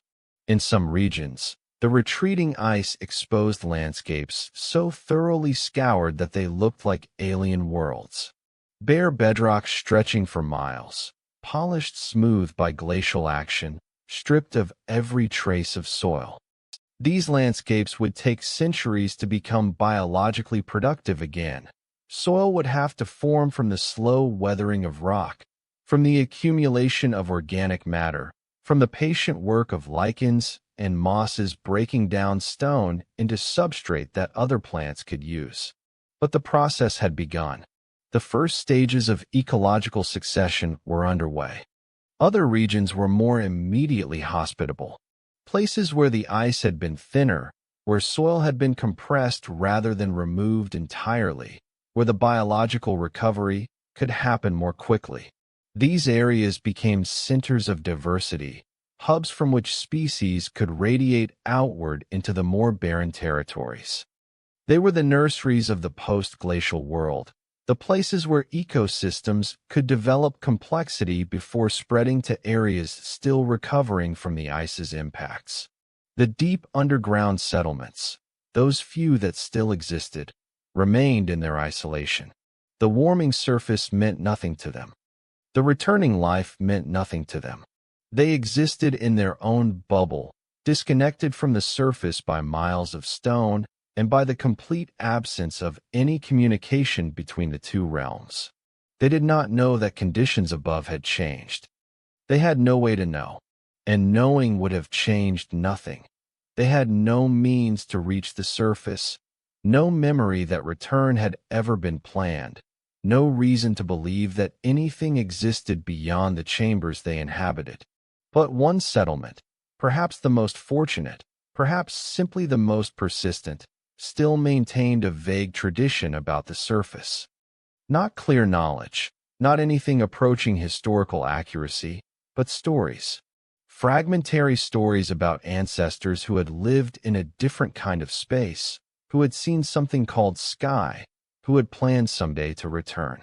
These stories were told without much belief, recited more as cultural practice than as genuine history. But they were told. They were passed on. The thread, however thin, however tangled, however disconnected from actual memory, persisted. And in this settlement, one individual became curious. Not about the surface specifically. The surface was too abstract, too mythological to inspire practical curiosity. But about the passages. The settlement occupied several chambers, all well known, all frequently traveled. But the oldest carvings mentioned other passages, deeper passages, passages that had been explored by ancestors and then sealed or abandoned. This individual wondered, what was in those passages? Why had they been sealed? What had the ancestors found or feared that made them block access? It was idle curiosity at first, the kind of wondering that occupies a mind during repetitive work, that creates imaginary scenarios with no expectation of pursuing them. But it persisted. It became a fixation. And eventually, it became action. This individual began to explore, began to search for the sealed passages mentioned in the old carvings, began to wonder if they could be reopened. The community was not supportive. Resources were minimal. Every effort had to be directed toward survival. Exploring abandoned passages, risking structural instability, using labor for something with no practical benefit. It seemed foolish, dangerous, self-indulgent. But the individual persisted, working alone when possible, recruiting one or two others who were willing to help, gradually making progress despite the lack of community endorsement. They found a sealed passage, not one leading to the surface. They had no conception that such passages might exist, but one leading deeper, into areas the settlement had abandoned generations ago. The seal was old, stone and clay that had hardened over time, but it was not impenetrable. With patient work, with careful removal of one stone at a time, they created an opening large enough to pass through. Beyond was darkness and silence. Chambers that had been inhabited once, but had been abandoned when resources declined, when the population contracted, when maintaining these distant spaces became impossible.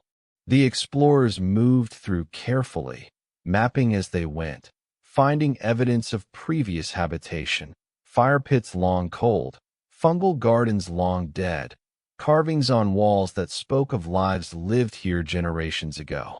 And they found something unexpected, a passage that led upward, not dramatically upward. The slope was gentle, almost imperceptible, but definitely ascending rather than descending. They followed it. It continued for a long distance, longer than any passage they knew, climbing gradually through stone, leading toward what? They had no context for understanding where an upward passage might lead. Up was simply a direction, no more significant than any other. The passage ended at a barrier, not a natural dead end, not a collapse, but a clearly deliberate seal. Massive stones fitted together with precision, gaps filled with clay that had been pressed into place when soft and had since hardened to near stone consistency. This was not like the seals between chambers within the settlement. This was something else, something more final, something that suggested whatever lay beyond was not meant to be accessed. They debated whether to continue. The barrier was formidable. Breaking through would require sustained effort, significant labor, might be dangerous if the stones above were unstable. And for what purpose? Whatever lay beyond was probably just another abandoned chamber, or worse, unstable stone that their ancestors had sealed for good reason. But curiosity prevailed, or perhaps stubbornness, or perhaps something deeper, some ancestral memory that they couldn't articulate, but that insisted this barrier was important, that what lay beyond mattered even if they couldn't explain why. They began to work on the seal, carefully removing stones from the top, creating an opening without disturbing the overall stability. The stone came away slowly. Each block required careful examination before removal, testing whether it was load-bearing, whether its extraction would cause collapse, whether the space beyond showed any sign of air movement or structural integrity. The work consumed weeks, then months. Other members of the settlement began to take interest, some helping with the labor, others simply watching, wondering what compulsion drove this excavation of a barrier their ancestors had deliberately constructed. The air that leaked through the growing opening was different. Colder. Not dramatically so, the temperature differential was slight, but noticeable. It smelled different too, carrying a mineral tang they didn't recognize, a quality that suggested vast space beyond rather than the enclosed chambers they were accustomed to. Something about that air felt wrong, or not wrong, but deeply unfamiliar, triggering responses they couldn't name. They expanded the opening until it was large enough to pass through. The first person to enter went cautiously, trailing a rope, carrying a torch that flickered in the strange air currents. They called back descriptions that made little sense to those waiting. The passage continued upward. The stone here was different, rougher, less shaped by tools, more like natural cave formation. The air definitely moved, pushed by pressure differentials they could feel but not see. The passage ascended through stone that showed less and less evidence of deliberate carving. They were leaving the inhabited zones, entering regions that might have been explored once but had never been modified, never been made suitable for human use. The temperature continued to drop, not precipitously, but steadily, degree by degree, until they were moving through cold that made breath visible, that stiffened fingers, that required them to keep moving or risk hypothermia. And then the passage changed character entirely. It opened into what seemed like a natural cave system, chambers formed by water erosion rather than human excavation, passages that twisted and branched in organic patterns. This was stone as it existed before anyone carved it, before consciousness imposed order on it. This was the planet's architecture, indifferent to human needs or preferences. They explored carefully, marking their route, ensuring they could find their way back. The cave system was extensive, far larger than their settlement's carved chambers. Some passages were too narrow to traverse. Others opened into spaces so vast their torchlight couldn't find the far walls.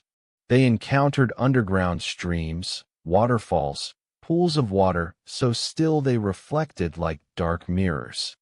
And everywhere, there was cold, increasing cold, cold that seemed impossible given their depth, given their distance from any surface access.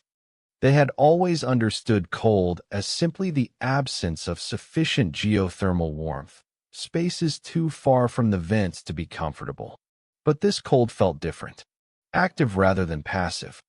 Moving through the passages like something with intention, they reached a place where ice appeared, not as something someone had created or brought, but as a natural formation. Icicles hanging from the cave ceiling, sheets of ice coating the walls.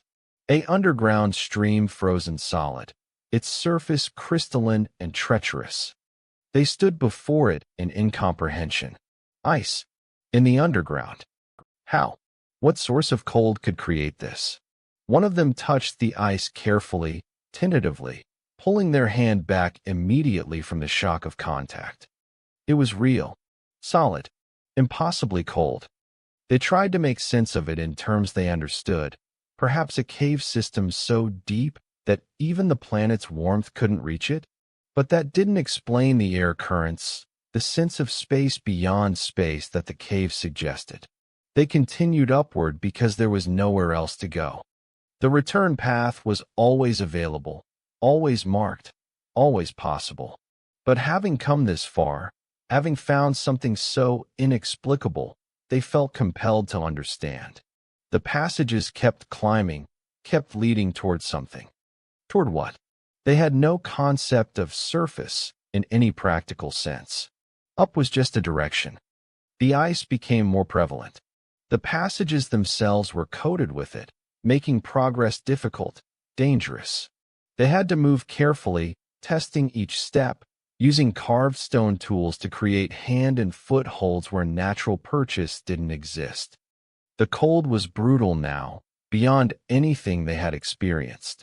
They wrapped themselves in every piece of fungal fiber cloth they had brought, huddled together for warmth during rest periods, debated constantly whether to continue or return.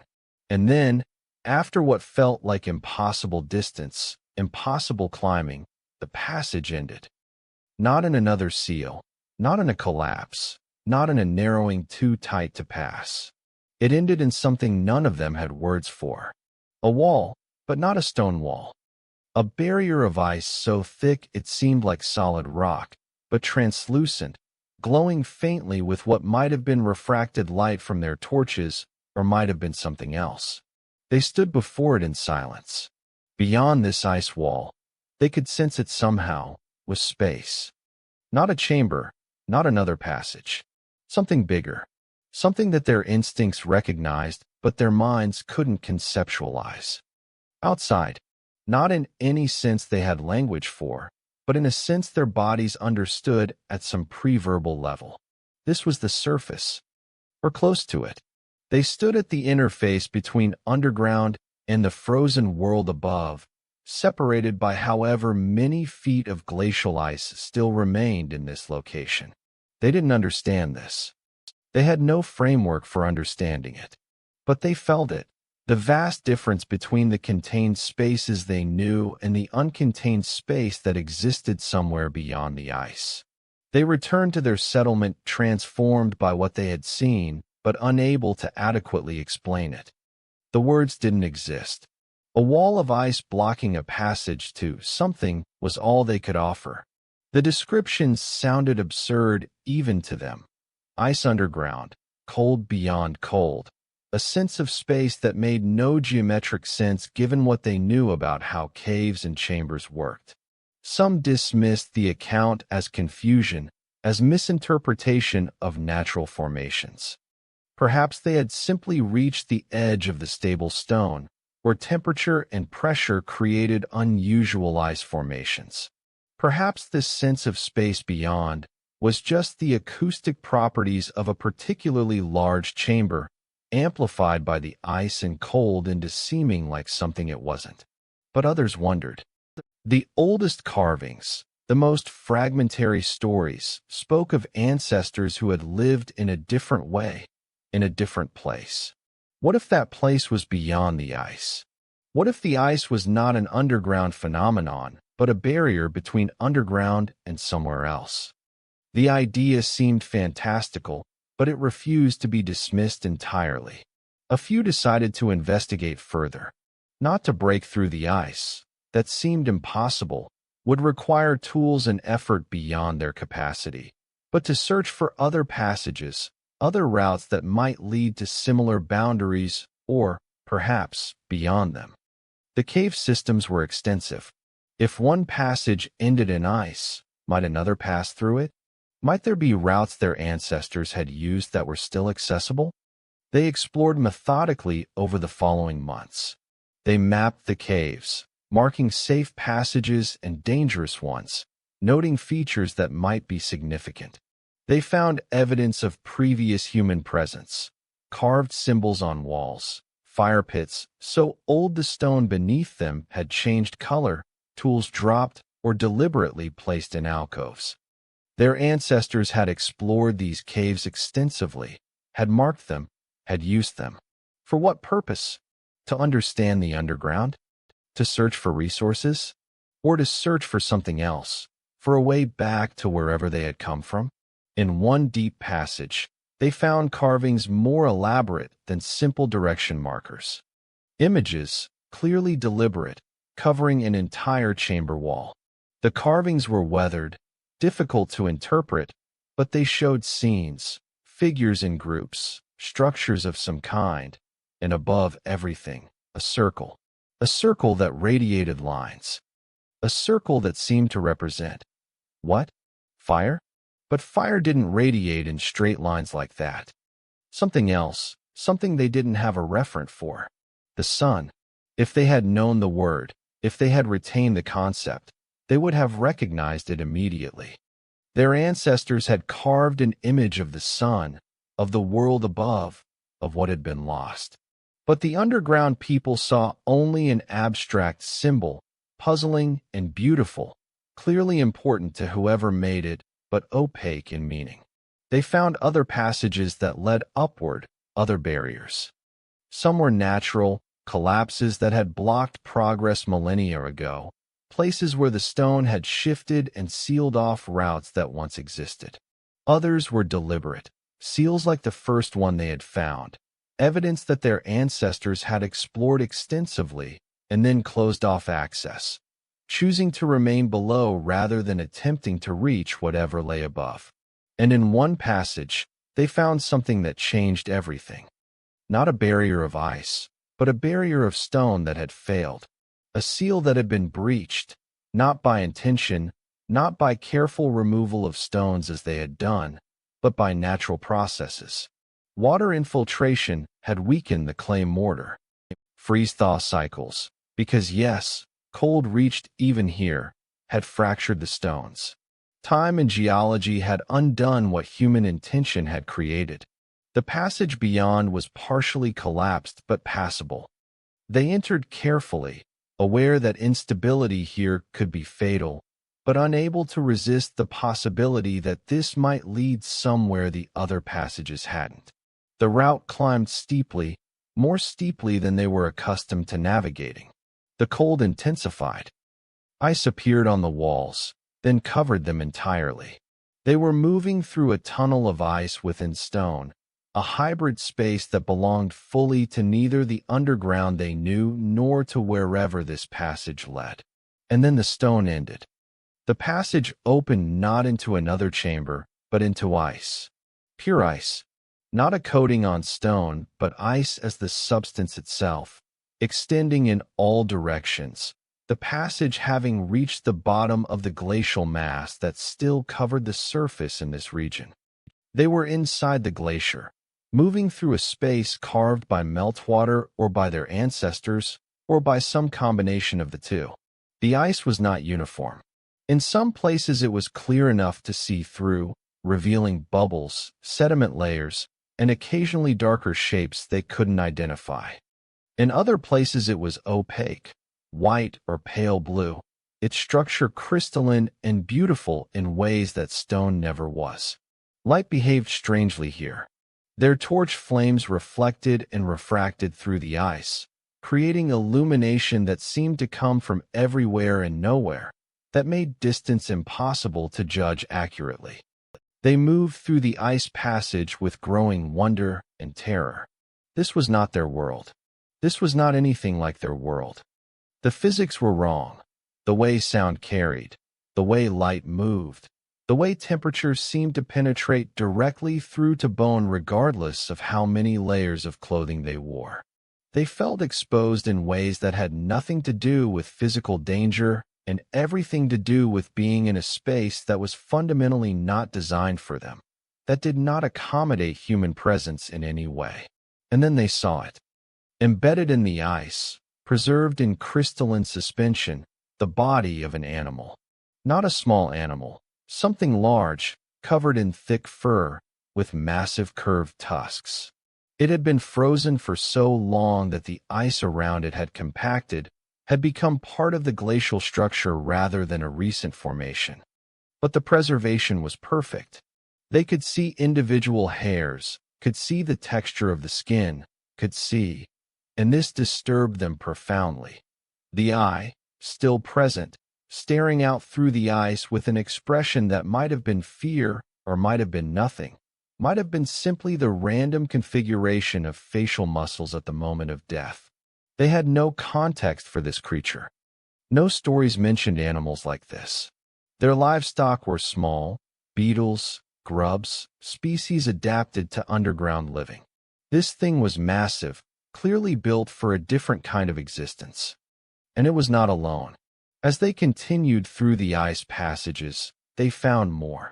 Smaller animals, their species unidentifiable, their bodies contorted in positions that suggested they had died struggling, trying to flee or fight, or simply survive the cold that eventually claimed them. And then they found something that unmistakably came from human hands. A tool, frozen in the ice. Not carved from stone like their tools, but worked, shaped, sharpened, hafted to what might once have been wood, but was now too degraded to identify with certainty. The design was unfamiliar, but the purpose was clear. This was a cutting tool, a blade, something made by conscious beings who understood leverage and edge geometry and the practical problems of survival. They stood before it in silence, understanding beginning to form. The ancestors. The mythological ancestors from the fragmented stories. They had existed. They had lived in a place where tools like this made sense, where animals like the frozen behemoths existed, where the world was different enough to require different adaptations. And that world had frozen, had been buried under ice, had become the barrier they had been trying to understand. More evidence appeared the further they explored. Fragments of structures, stone arrangements that were clearly not natural, that showed the hallmarks of intentional construction. Pottery shards, fractured by ice pressure but still bearing patterns, decorations, evidence of aesthetic consideration beyond pure function. And bones, human bones, bodies caught by the ice just as the animals had been, preserved in their final moments, testimony to what happened when the world froze and not everyone descended in time. The underground people examined these remains with a complex mixture of reverence, horror, and recognition. These were their ancestors, or related to their ancestors, or part of the same species at least. The bodies showed the same basic anatomy, the same number of fingers, the same skeletal structure, the same fundamental design. But they were different too. Taller, their bones thicker, their skulls slightly differently proportioned. These were people adapted for surface living, their bodies optimized for conditions the underground people had never experienced. And around these bodies, frozen in the ice that had killed them, evidence of their lives. Clothing more sophisticated than anything the underground people created, woven fabrics, treated hides, complex layering systems designed to protect against cold. Jewelry, serving no survival function but present nonetheless, evidence that these people had resources sufficient to care about beauty, about identity, about expressing something beyond mere existence. Tools of types the underground people couldn't identify. Implements designed for purposes that no longer existed, for solving problems that underground living had made irrelevant. They found a settlement, or the remains of one. Structures crushed flat by the weight of ice accumulated above them, but still recognizable as deliberate architecture. Stone foundations that marked out rooms, passageways, spaces organized with clear purpose. Storage areas containing pottery and tools and preserved foods, or what had been foods before freezing and pressure transformed them into unrecognizable masses.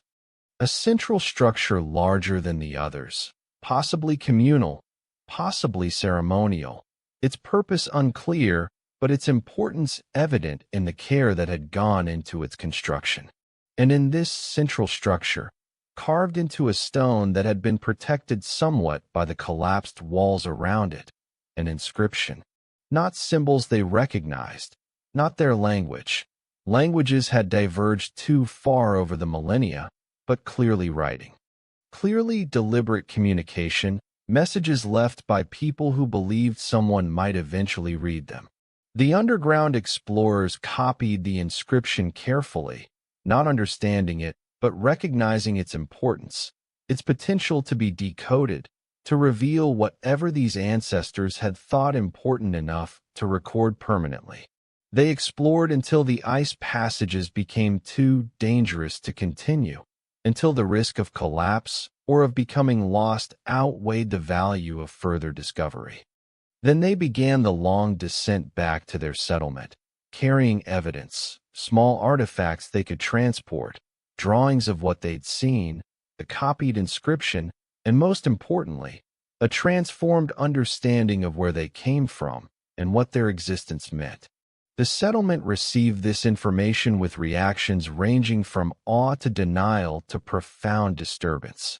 Everything they thought they knew about themselves was wrong, or not wrong, but incomplete. They were not indigenous to the underground. They were refugees.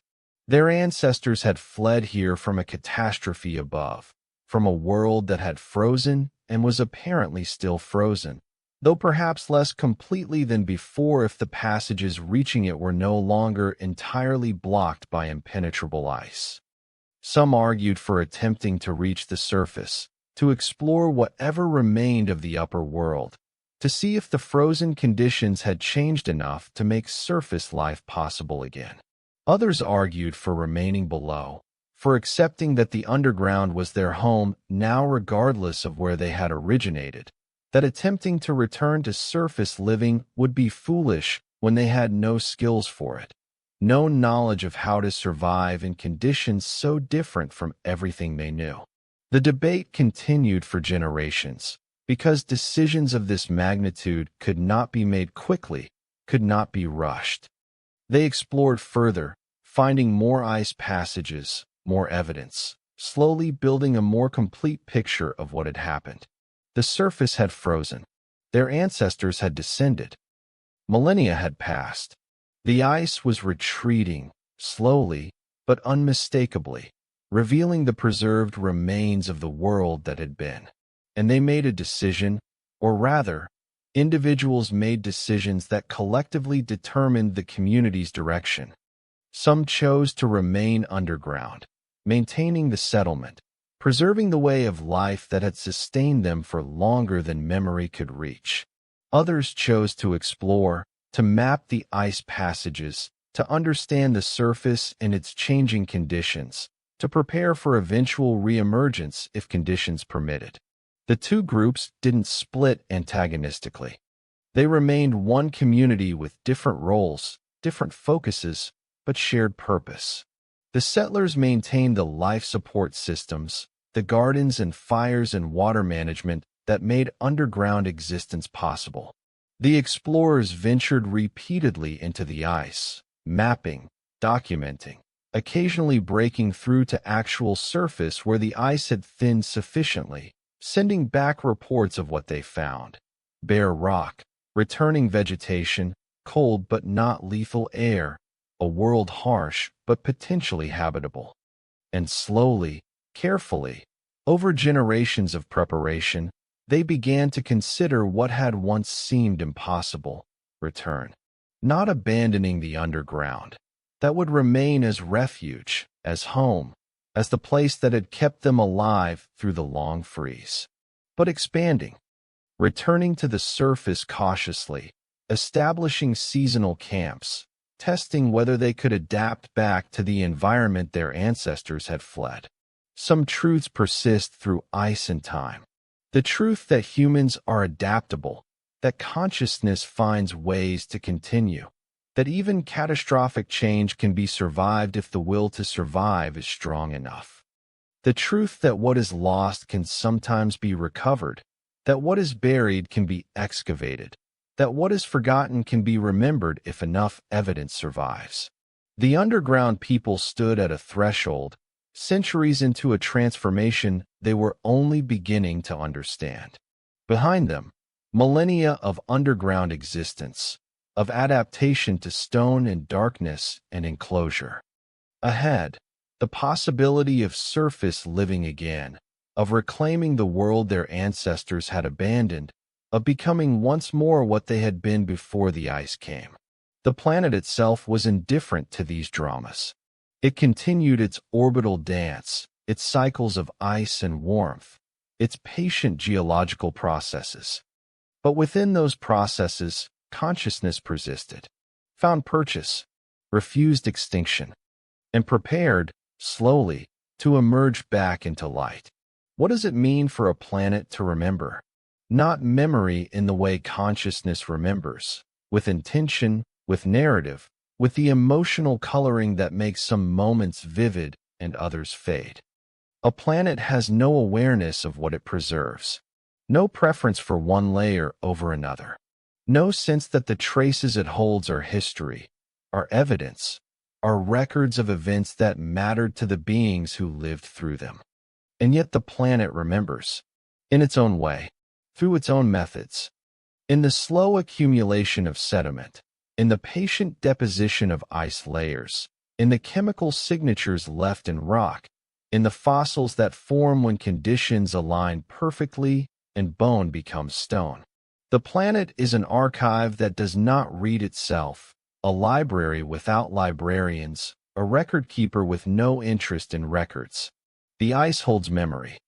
Each layer represents a year, or a season, or some period of accumulation that corresponded to climate conditions at that moment in time. The deeper the layer, the older the memory. Scientists, if any ever examine these layers, will be able to read them like tree rings, counting backward through time, reconstructing temperature and atmospheric composition, and even the amount of volcanic activity through the chemical traces preserved in ancient snow compressed into ice. Trapped in those layers, pollen grains from plants that grew briefly during warmer periods and then vanished when the cold returned. Dust from continents, carried by winds, telling stories about which regions were bare and which were vegetated. Volcanic ash from eruptions, some regional and some catastrophic enough to affect global climate. And bubbles, tiny pockets of ancient atmosphere, sealed away, preserving the exact mixture of gases that existed when that layer was laid down. The ice also holds larger artifacts. The bodies they had found, animals and humans caught by advancing glaciers, are scattered throughout the ice sheets, each one precisely dated by the layer it occupies, each one a snapshot of a specific moment in the long freeze.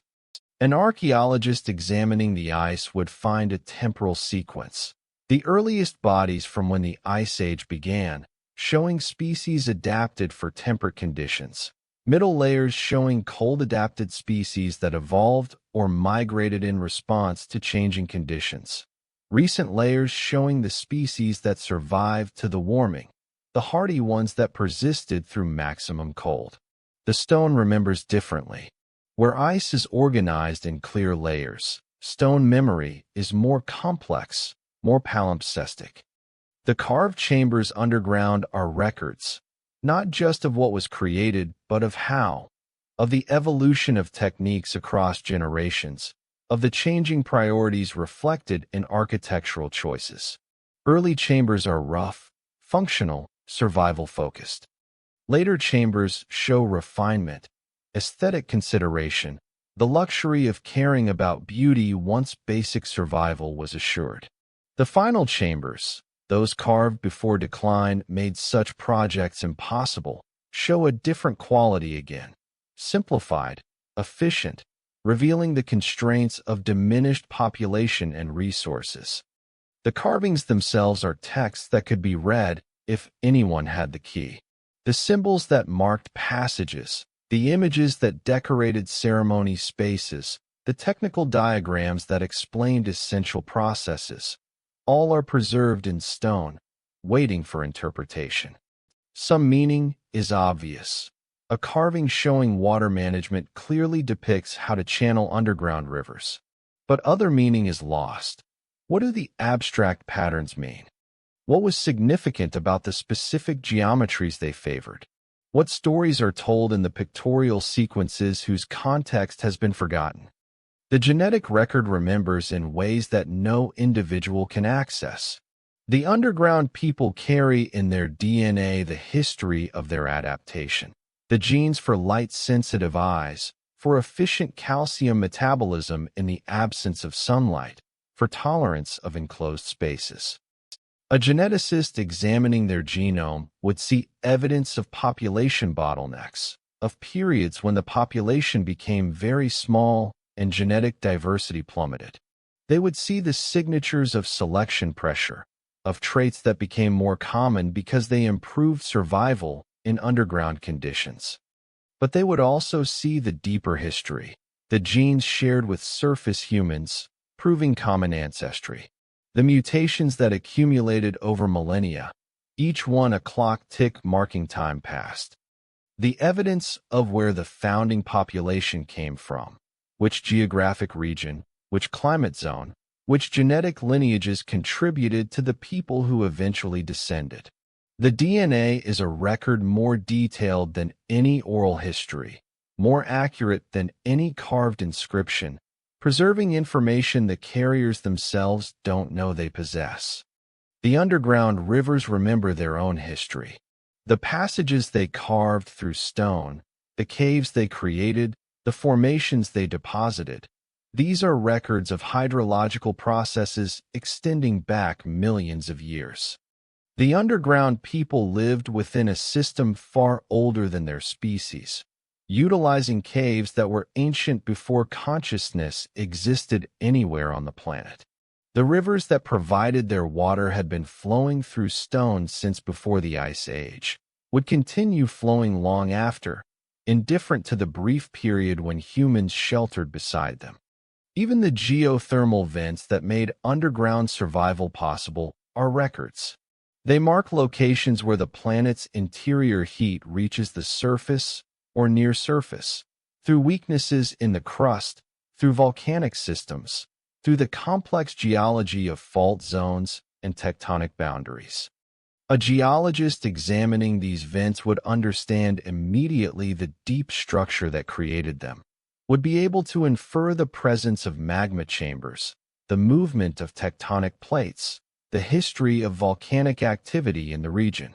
The warmth that kept the underground people alive was itself evidence of processes operating on timescales that make ice ages seem brief, that stretch back to the planet's formation and forward to its eventual heat death billions of years hence. The surface landscape remembers the ice even as the ice retreats. The gouges in bedrock where glaciers dragged massive stones, carving scratches aligned with the direction of ice flow.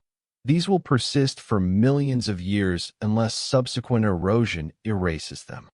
The erratics, boulders transported from their origin points and deposited seemingly at random, tell stories about where the ice came from, how far it traveled, what path it took.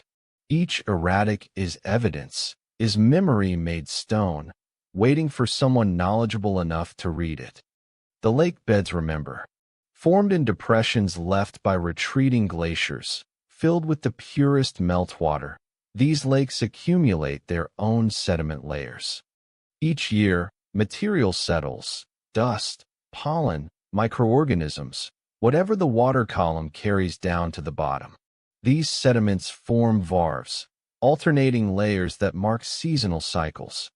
A scientist coring through lake bed sediment would be able to count backward through time, year by year, reading the history of the region in the thickness and composition of each layer. Thick layers during years of heavy melt and erosion. Thin layers during stable periods. Pollen types revealing which plants grew nearby. Chemical signatures showing temperature and precipitation patterns. The atmosphere itself carries memory, though this is the most ephemeral form. The isotope ratios in atmospheric gases, the specific mixture of oxygen, 16, and oxygen, 18, of carbon, 12, and carbon, 13, reflect climate conditions and biological activity. These ratios change over time, responding to ice volume, ocean temperature, the amount of photosynthesis occurring globally.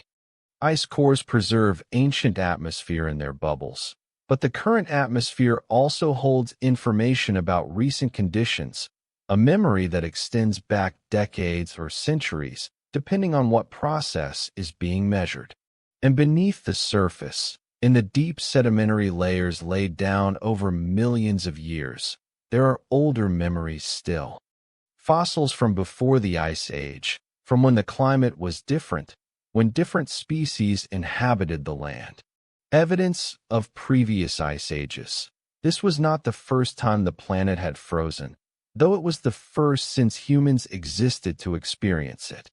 Dropstones in ancient marine sediments, showing where icebergs had calved and drifted, releasing embedded rocks as they melted. Glacial till deposits, compacted and lithified into rock, proving that ice had covered these regions in the deep past and would likely do so again in the deep future. The patterns repeat because the causes repeat. The Milankovitch cycles that brought the Ice Age operate on timescales of tens of thousands to hundreds of thousands of years. They have operated throughout Earth's history and will continue operating until something fundamental changes, until the sun's output shifts significantly, until Earth's orbit is perturbed by gravitational interactions, until tectonic processes reorganize the continents in ways that alter global climate patterns. The planet oscillates between glacial and interglacial conditions, and this oscillation is itself recorded in the geological layers, in the cyclical appearance of glacial deposits, in the evidence that ice comes and ice goes and comes again. The underground people's story is one chapter in a much longer book. Before them, other species had faced similar challenges. During previous ice ages, creatures adapted or died. Some survived in refugia, compressed into small zones of habitability, waiting out the cold until conditions improved. Some evolved into new forms, cold-adapted species that would thrive during glacial periods and struggle during warm interglacials. Some went extinct, unable to adapt quickly enough, leaving only fossils as evidence they had ever existed. After the underground people, whether they survived to re-emerge or eventually died in their stone chambers, other species would face ice ages yet to come. The cycles would continue. The planet would freeze and thaw and freeze again, following the mathematical inevitabilities of orbital mechanics and atmospheric physics. Each cycle would leave its own layers, its own records, its own evidence for whatever intelligences might eventually examine them. But there is something unique about conscious memory intersecting with planetary memory. The underground people had stories, however degraded and mythologized.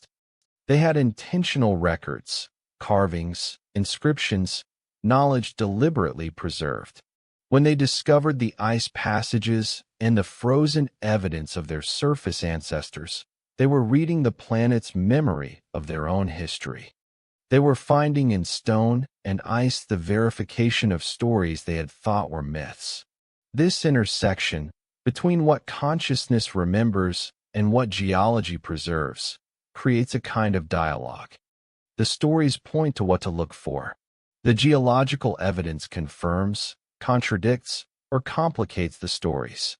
Understanding emerges from the interaction between the two types of memory, between narrative and evidence, between lived experience transmitted across generations and physical traces that persist regardless of whether anyone remembers their significance. A future species, perhaps descendants of the underground people, perhaps the new surface intelligences evolving independently, perhaps something yet to emerge, might reconstruct the entire story by examining the evidence. They would find the frozen surface settlements and deduce that people had lived there before the ice. They would find the sealed passages leading underground and deduce that some had descended. They would find the carved chambers and deduce that underground civilization persisted for a long time. They would find the evidence of decline, the abandoned chambers, the simplified later carvings, the biological remains showing malnutrition and population stress, and deduce that the underground refuge eventually failed or nearly failed. And they might find the evidence of reemergence, artifacts from underground people appearing on the surface again, showing that some survived long enough to return, to reclaim the world their ancestors had abandoned. Or they might find only the sealed chambers and the bones within them, evidence of a strategy that ultimately failed, of people who descended into stone and never emerged, whose line ended in darkness. Either way, the evidence would exist. The planet would have recorded it all, impartially, without judgment, in layers of ice and stone and biological remains. The story would be readable for anyone with the knowledge to interpret the signs, to connect the scattered evidence into coherent narrative, to understand that what they were seeing was not random, but the trace of conscious beings responding to planetary change. But there is a kind of loneliness in planetary memory. It preserves without understanding. It records without caring. The underground people's struggles, their adaptations, their small victories and eventual fate, all of this mattered immensely to them, was the entirety of their universe, was worth every effort they made to survive and continue. To the planet, it was simply more data, more layers, more chemical signatures in ice, more bones slowly being incorporated into sedimentary matrices. The planet does not weep for extinctions, does not celebrate survivals, does not hope or fear or wonder about what comes next. It simply continues its processes, geological, chemical, physical, that happen to create records as byproducts. The preservation is incidental. The memory is not memory in any conscious sense, but simply the inevitable consequence of processes operating over time. And yet those records allow connection across time. The underground people, examining frozen artifacts, connected with ancestors separated from them by millennia and by catastrophic climate change. They touched tools their ancestors had touched. They looked at faces preserved in ice and recognized their own features in different proportions.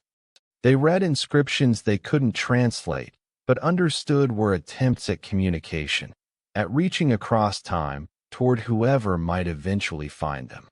Future intelligences examining the same evidence would connect with both groups, with the surface dwellers who faced the approaching ice, and with the underground dwellers who descended and adapted and persisted. The evidence would speak across whatever span of time separated its creation from its discovery, creating dialogue between past and future mediated by present interpretation. This is perhaps the deepest form of memory, not the preservation of information itself, but the possibility of connection it creates. The underground people did not need to understand orbital mechanics to benefit from the ice layers that recorded climate history. Future scientists would not need to share cultural context with the underground people to recognize their tools as tools, their art as art, their bones as the bones of conscious beings who had struggled and endured. The planet, in its indifferent way, made this connection possible by preserving, by maintaining the evidence through processes that cared nothing for its significance, by being a stable enough platform that ice could accumulate in layers, that stone could hold carvings, that DNA could persist in frozen cells, that the physical traces of the past could endure into the future. Perhaps this is enough. Perhaps planetary memory, unconscious, unintentional, but reliable, is the foundation that allows conscious memory to extend beyond individual minds and generations. The stories matter. The oral traditions matter. The deliberately created records matter. But they are fragile, subject to distortion and loss and complete erasure. What persists most reliably is what the planet remembers: the physical evidence, the layers, the traces that exist whether or not anyone knows how to read them. The underground people, in their chambers, were surrounded by memory they mostly couldn't read. The stone remembered when the chambers were carved, what tools were used, how techniques evolved. The air remembered its path through passages, its cooling in deep zones, its warming near geothermal vents. The water remembered its journey through aquifers, through stone, through the cycles of use and return. All of this was evidence, was information, was memory, but most of it was inaccessible to the people living within it. They knew what they needed to know: which chambers were stable, which passages led where, which gardens produced adequate yield. But the deeper history, the millions of years of geological processes that created the caves, the previous occupants if there had been any, the future trajectory of the systems they depended on, this remained opaque. They lived within memory without being able to fully read it, like people living in a library written in an unknown language. And perhaps this is the condition of all conscious beings. We live within systems vastly older and larger than ourselves. We depend on processes we barely understand. We inhabit spaces shaped by forces operating on timescales that make our lives seem like brief flickers. The planet remembers more than we can ever know, holds more information than we can ever access, contains more history than we can ever reconstruct. But we try. We develop tools for reading the layers. We learn to interpret ice cores and sediment samples and isotope ratios. We excavate and analyze and deduce. We connect scattered pieces of evidence into narratives that approximate truth even when we can never fully verify them. We find meaning in the traces, significance in the patterns, story in what the planet has preserved. The underground people, finding the ice passages and the frozen evidence within them, were doing this, reading the planet's memory, connecting present to past, understanding, for the first time in generations, where they came from and why they existed as they did. The revelation was profound because it was both discovery and recovery. They were learning something new while also rediscovering something their ancestors had known and they had forgotten. And in that moment of discovery, they became part of a larger story. Not just their own story of descent and survival and adaptation, but the story of how consciousness responds to planetary change, how it persists through catastrophe, how it finds ways to continue even when the world transforms into something hostile, how it remembers or tries to remember or eventually rediscovers through evidence what direct memory has lost. This is the story the planet tells in its layers. Not just about ice ages and climate cycles and the advance and retreat of glaciers, but about what happens to awareness when the world freezes. About the choices consciousness makes when faced with extinction. About the strategies, some successful, some failed, all desperate, that intelligent beings employ when their environment becomes lethal. The planet will tell this story to anyone who learns to read it. The layers will remain. The ice will eventually melt, perhaps completely, perhaps only partially, but the evidence within it will transition to other forms. Bones will be released onto the surface, to be scattered and eventually fossilized or eroded away. Artifacts will be revealed, to be found or to be buried again under new sediments. The chambers will persist in stone, empty or occupied, testament to the possibility of underground refuge. And above it all, the sky, indifferent, vast, patient, will continue its slow dance of light and darkness. The stars that the underground people had forgotten will shine on the surface they may or may not reclaim. The sun that caused the Ice Age through its relationship with Earth's orbit will eventually warm the planet again, will make the surface habitable, will create conditions where life can flourish in ways that underground existence never permitted. What the planet buried, it is beginning to release. What went down into stone is beginning to rise. Not physically, not yet, but in knowledge, in awareness, in the slow reconstruction of history through the examination of evidence. The underground people's discovery of their own past is the beginning of their future, whatever that future holds. Some truths are not lost. They are simply held in suspension, waiting, preserved in layers that time cannot erode, in stone that outlasts memory, in ice that keeps what it freezes with perfect fidelity. The planet remembers in its own way. And when consciousness learns to read that memory, connection becomes possible across any span of time, any transformation of conditions, any seeming discontinuity. This is what remains when everything else is faded: the layers, the evidence, the patient, indifferent archive that is the planet itself. And the possibility, always the possibility, that someone, someday, will learn to read what has been written there, will understand what the layers mean, will connect with the past through the medium of stone and ice and bone, will know, finally, what happened in the long darkness, and what it meant to be human when the world forgot what warmth was. The planet breathes, in and out, ice and warmth, compression and release.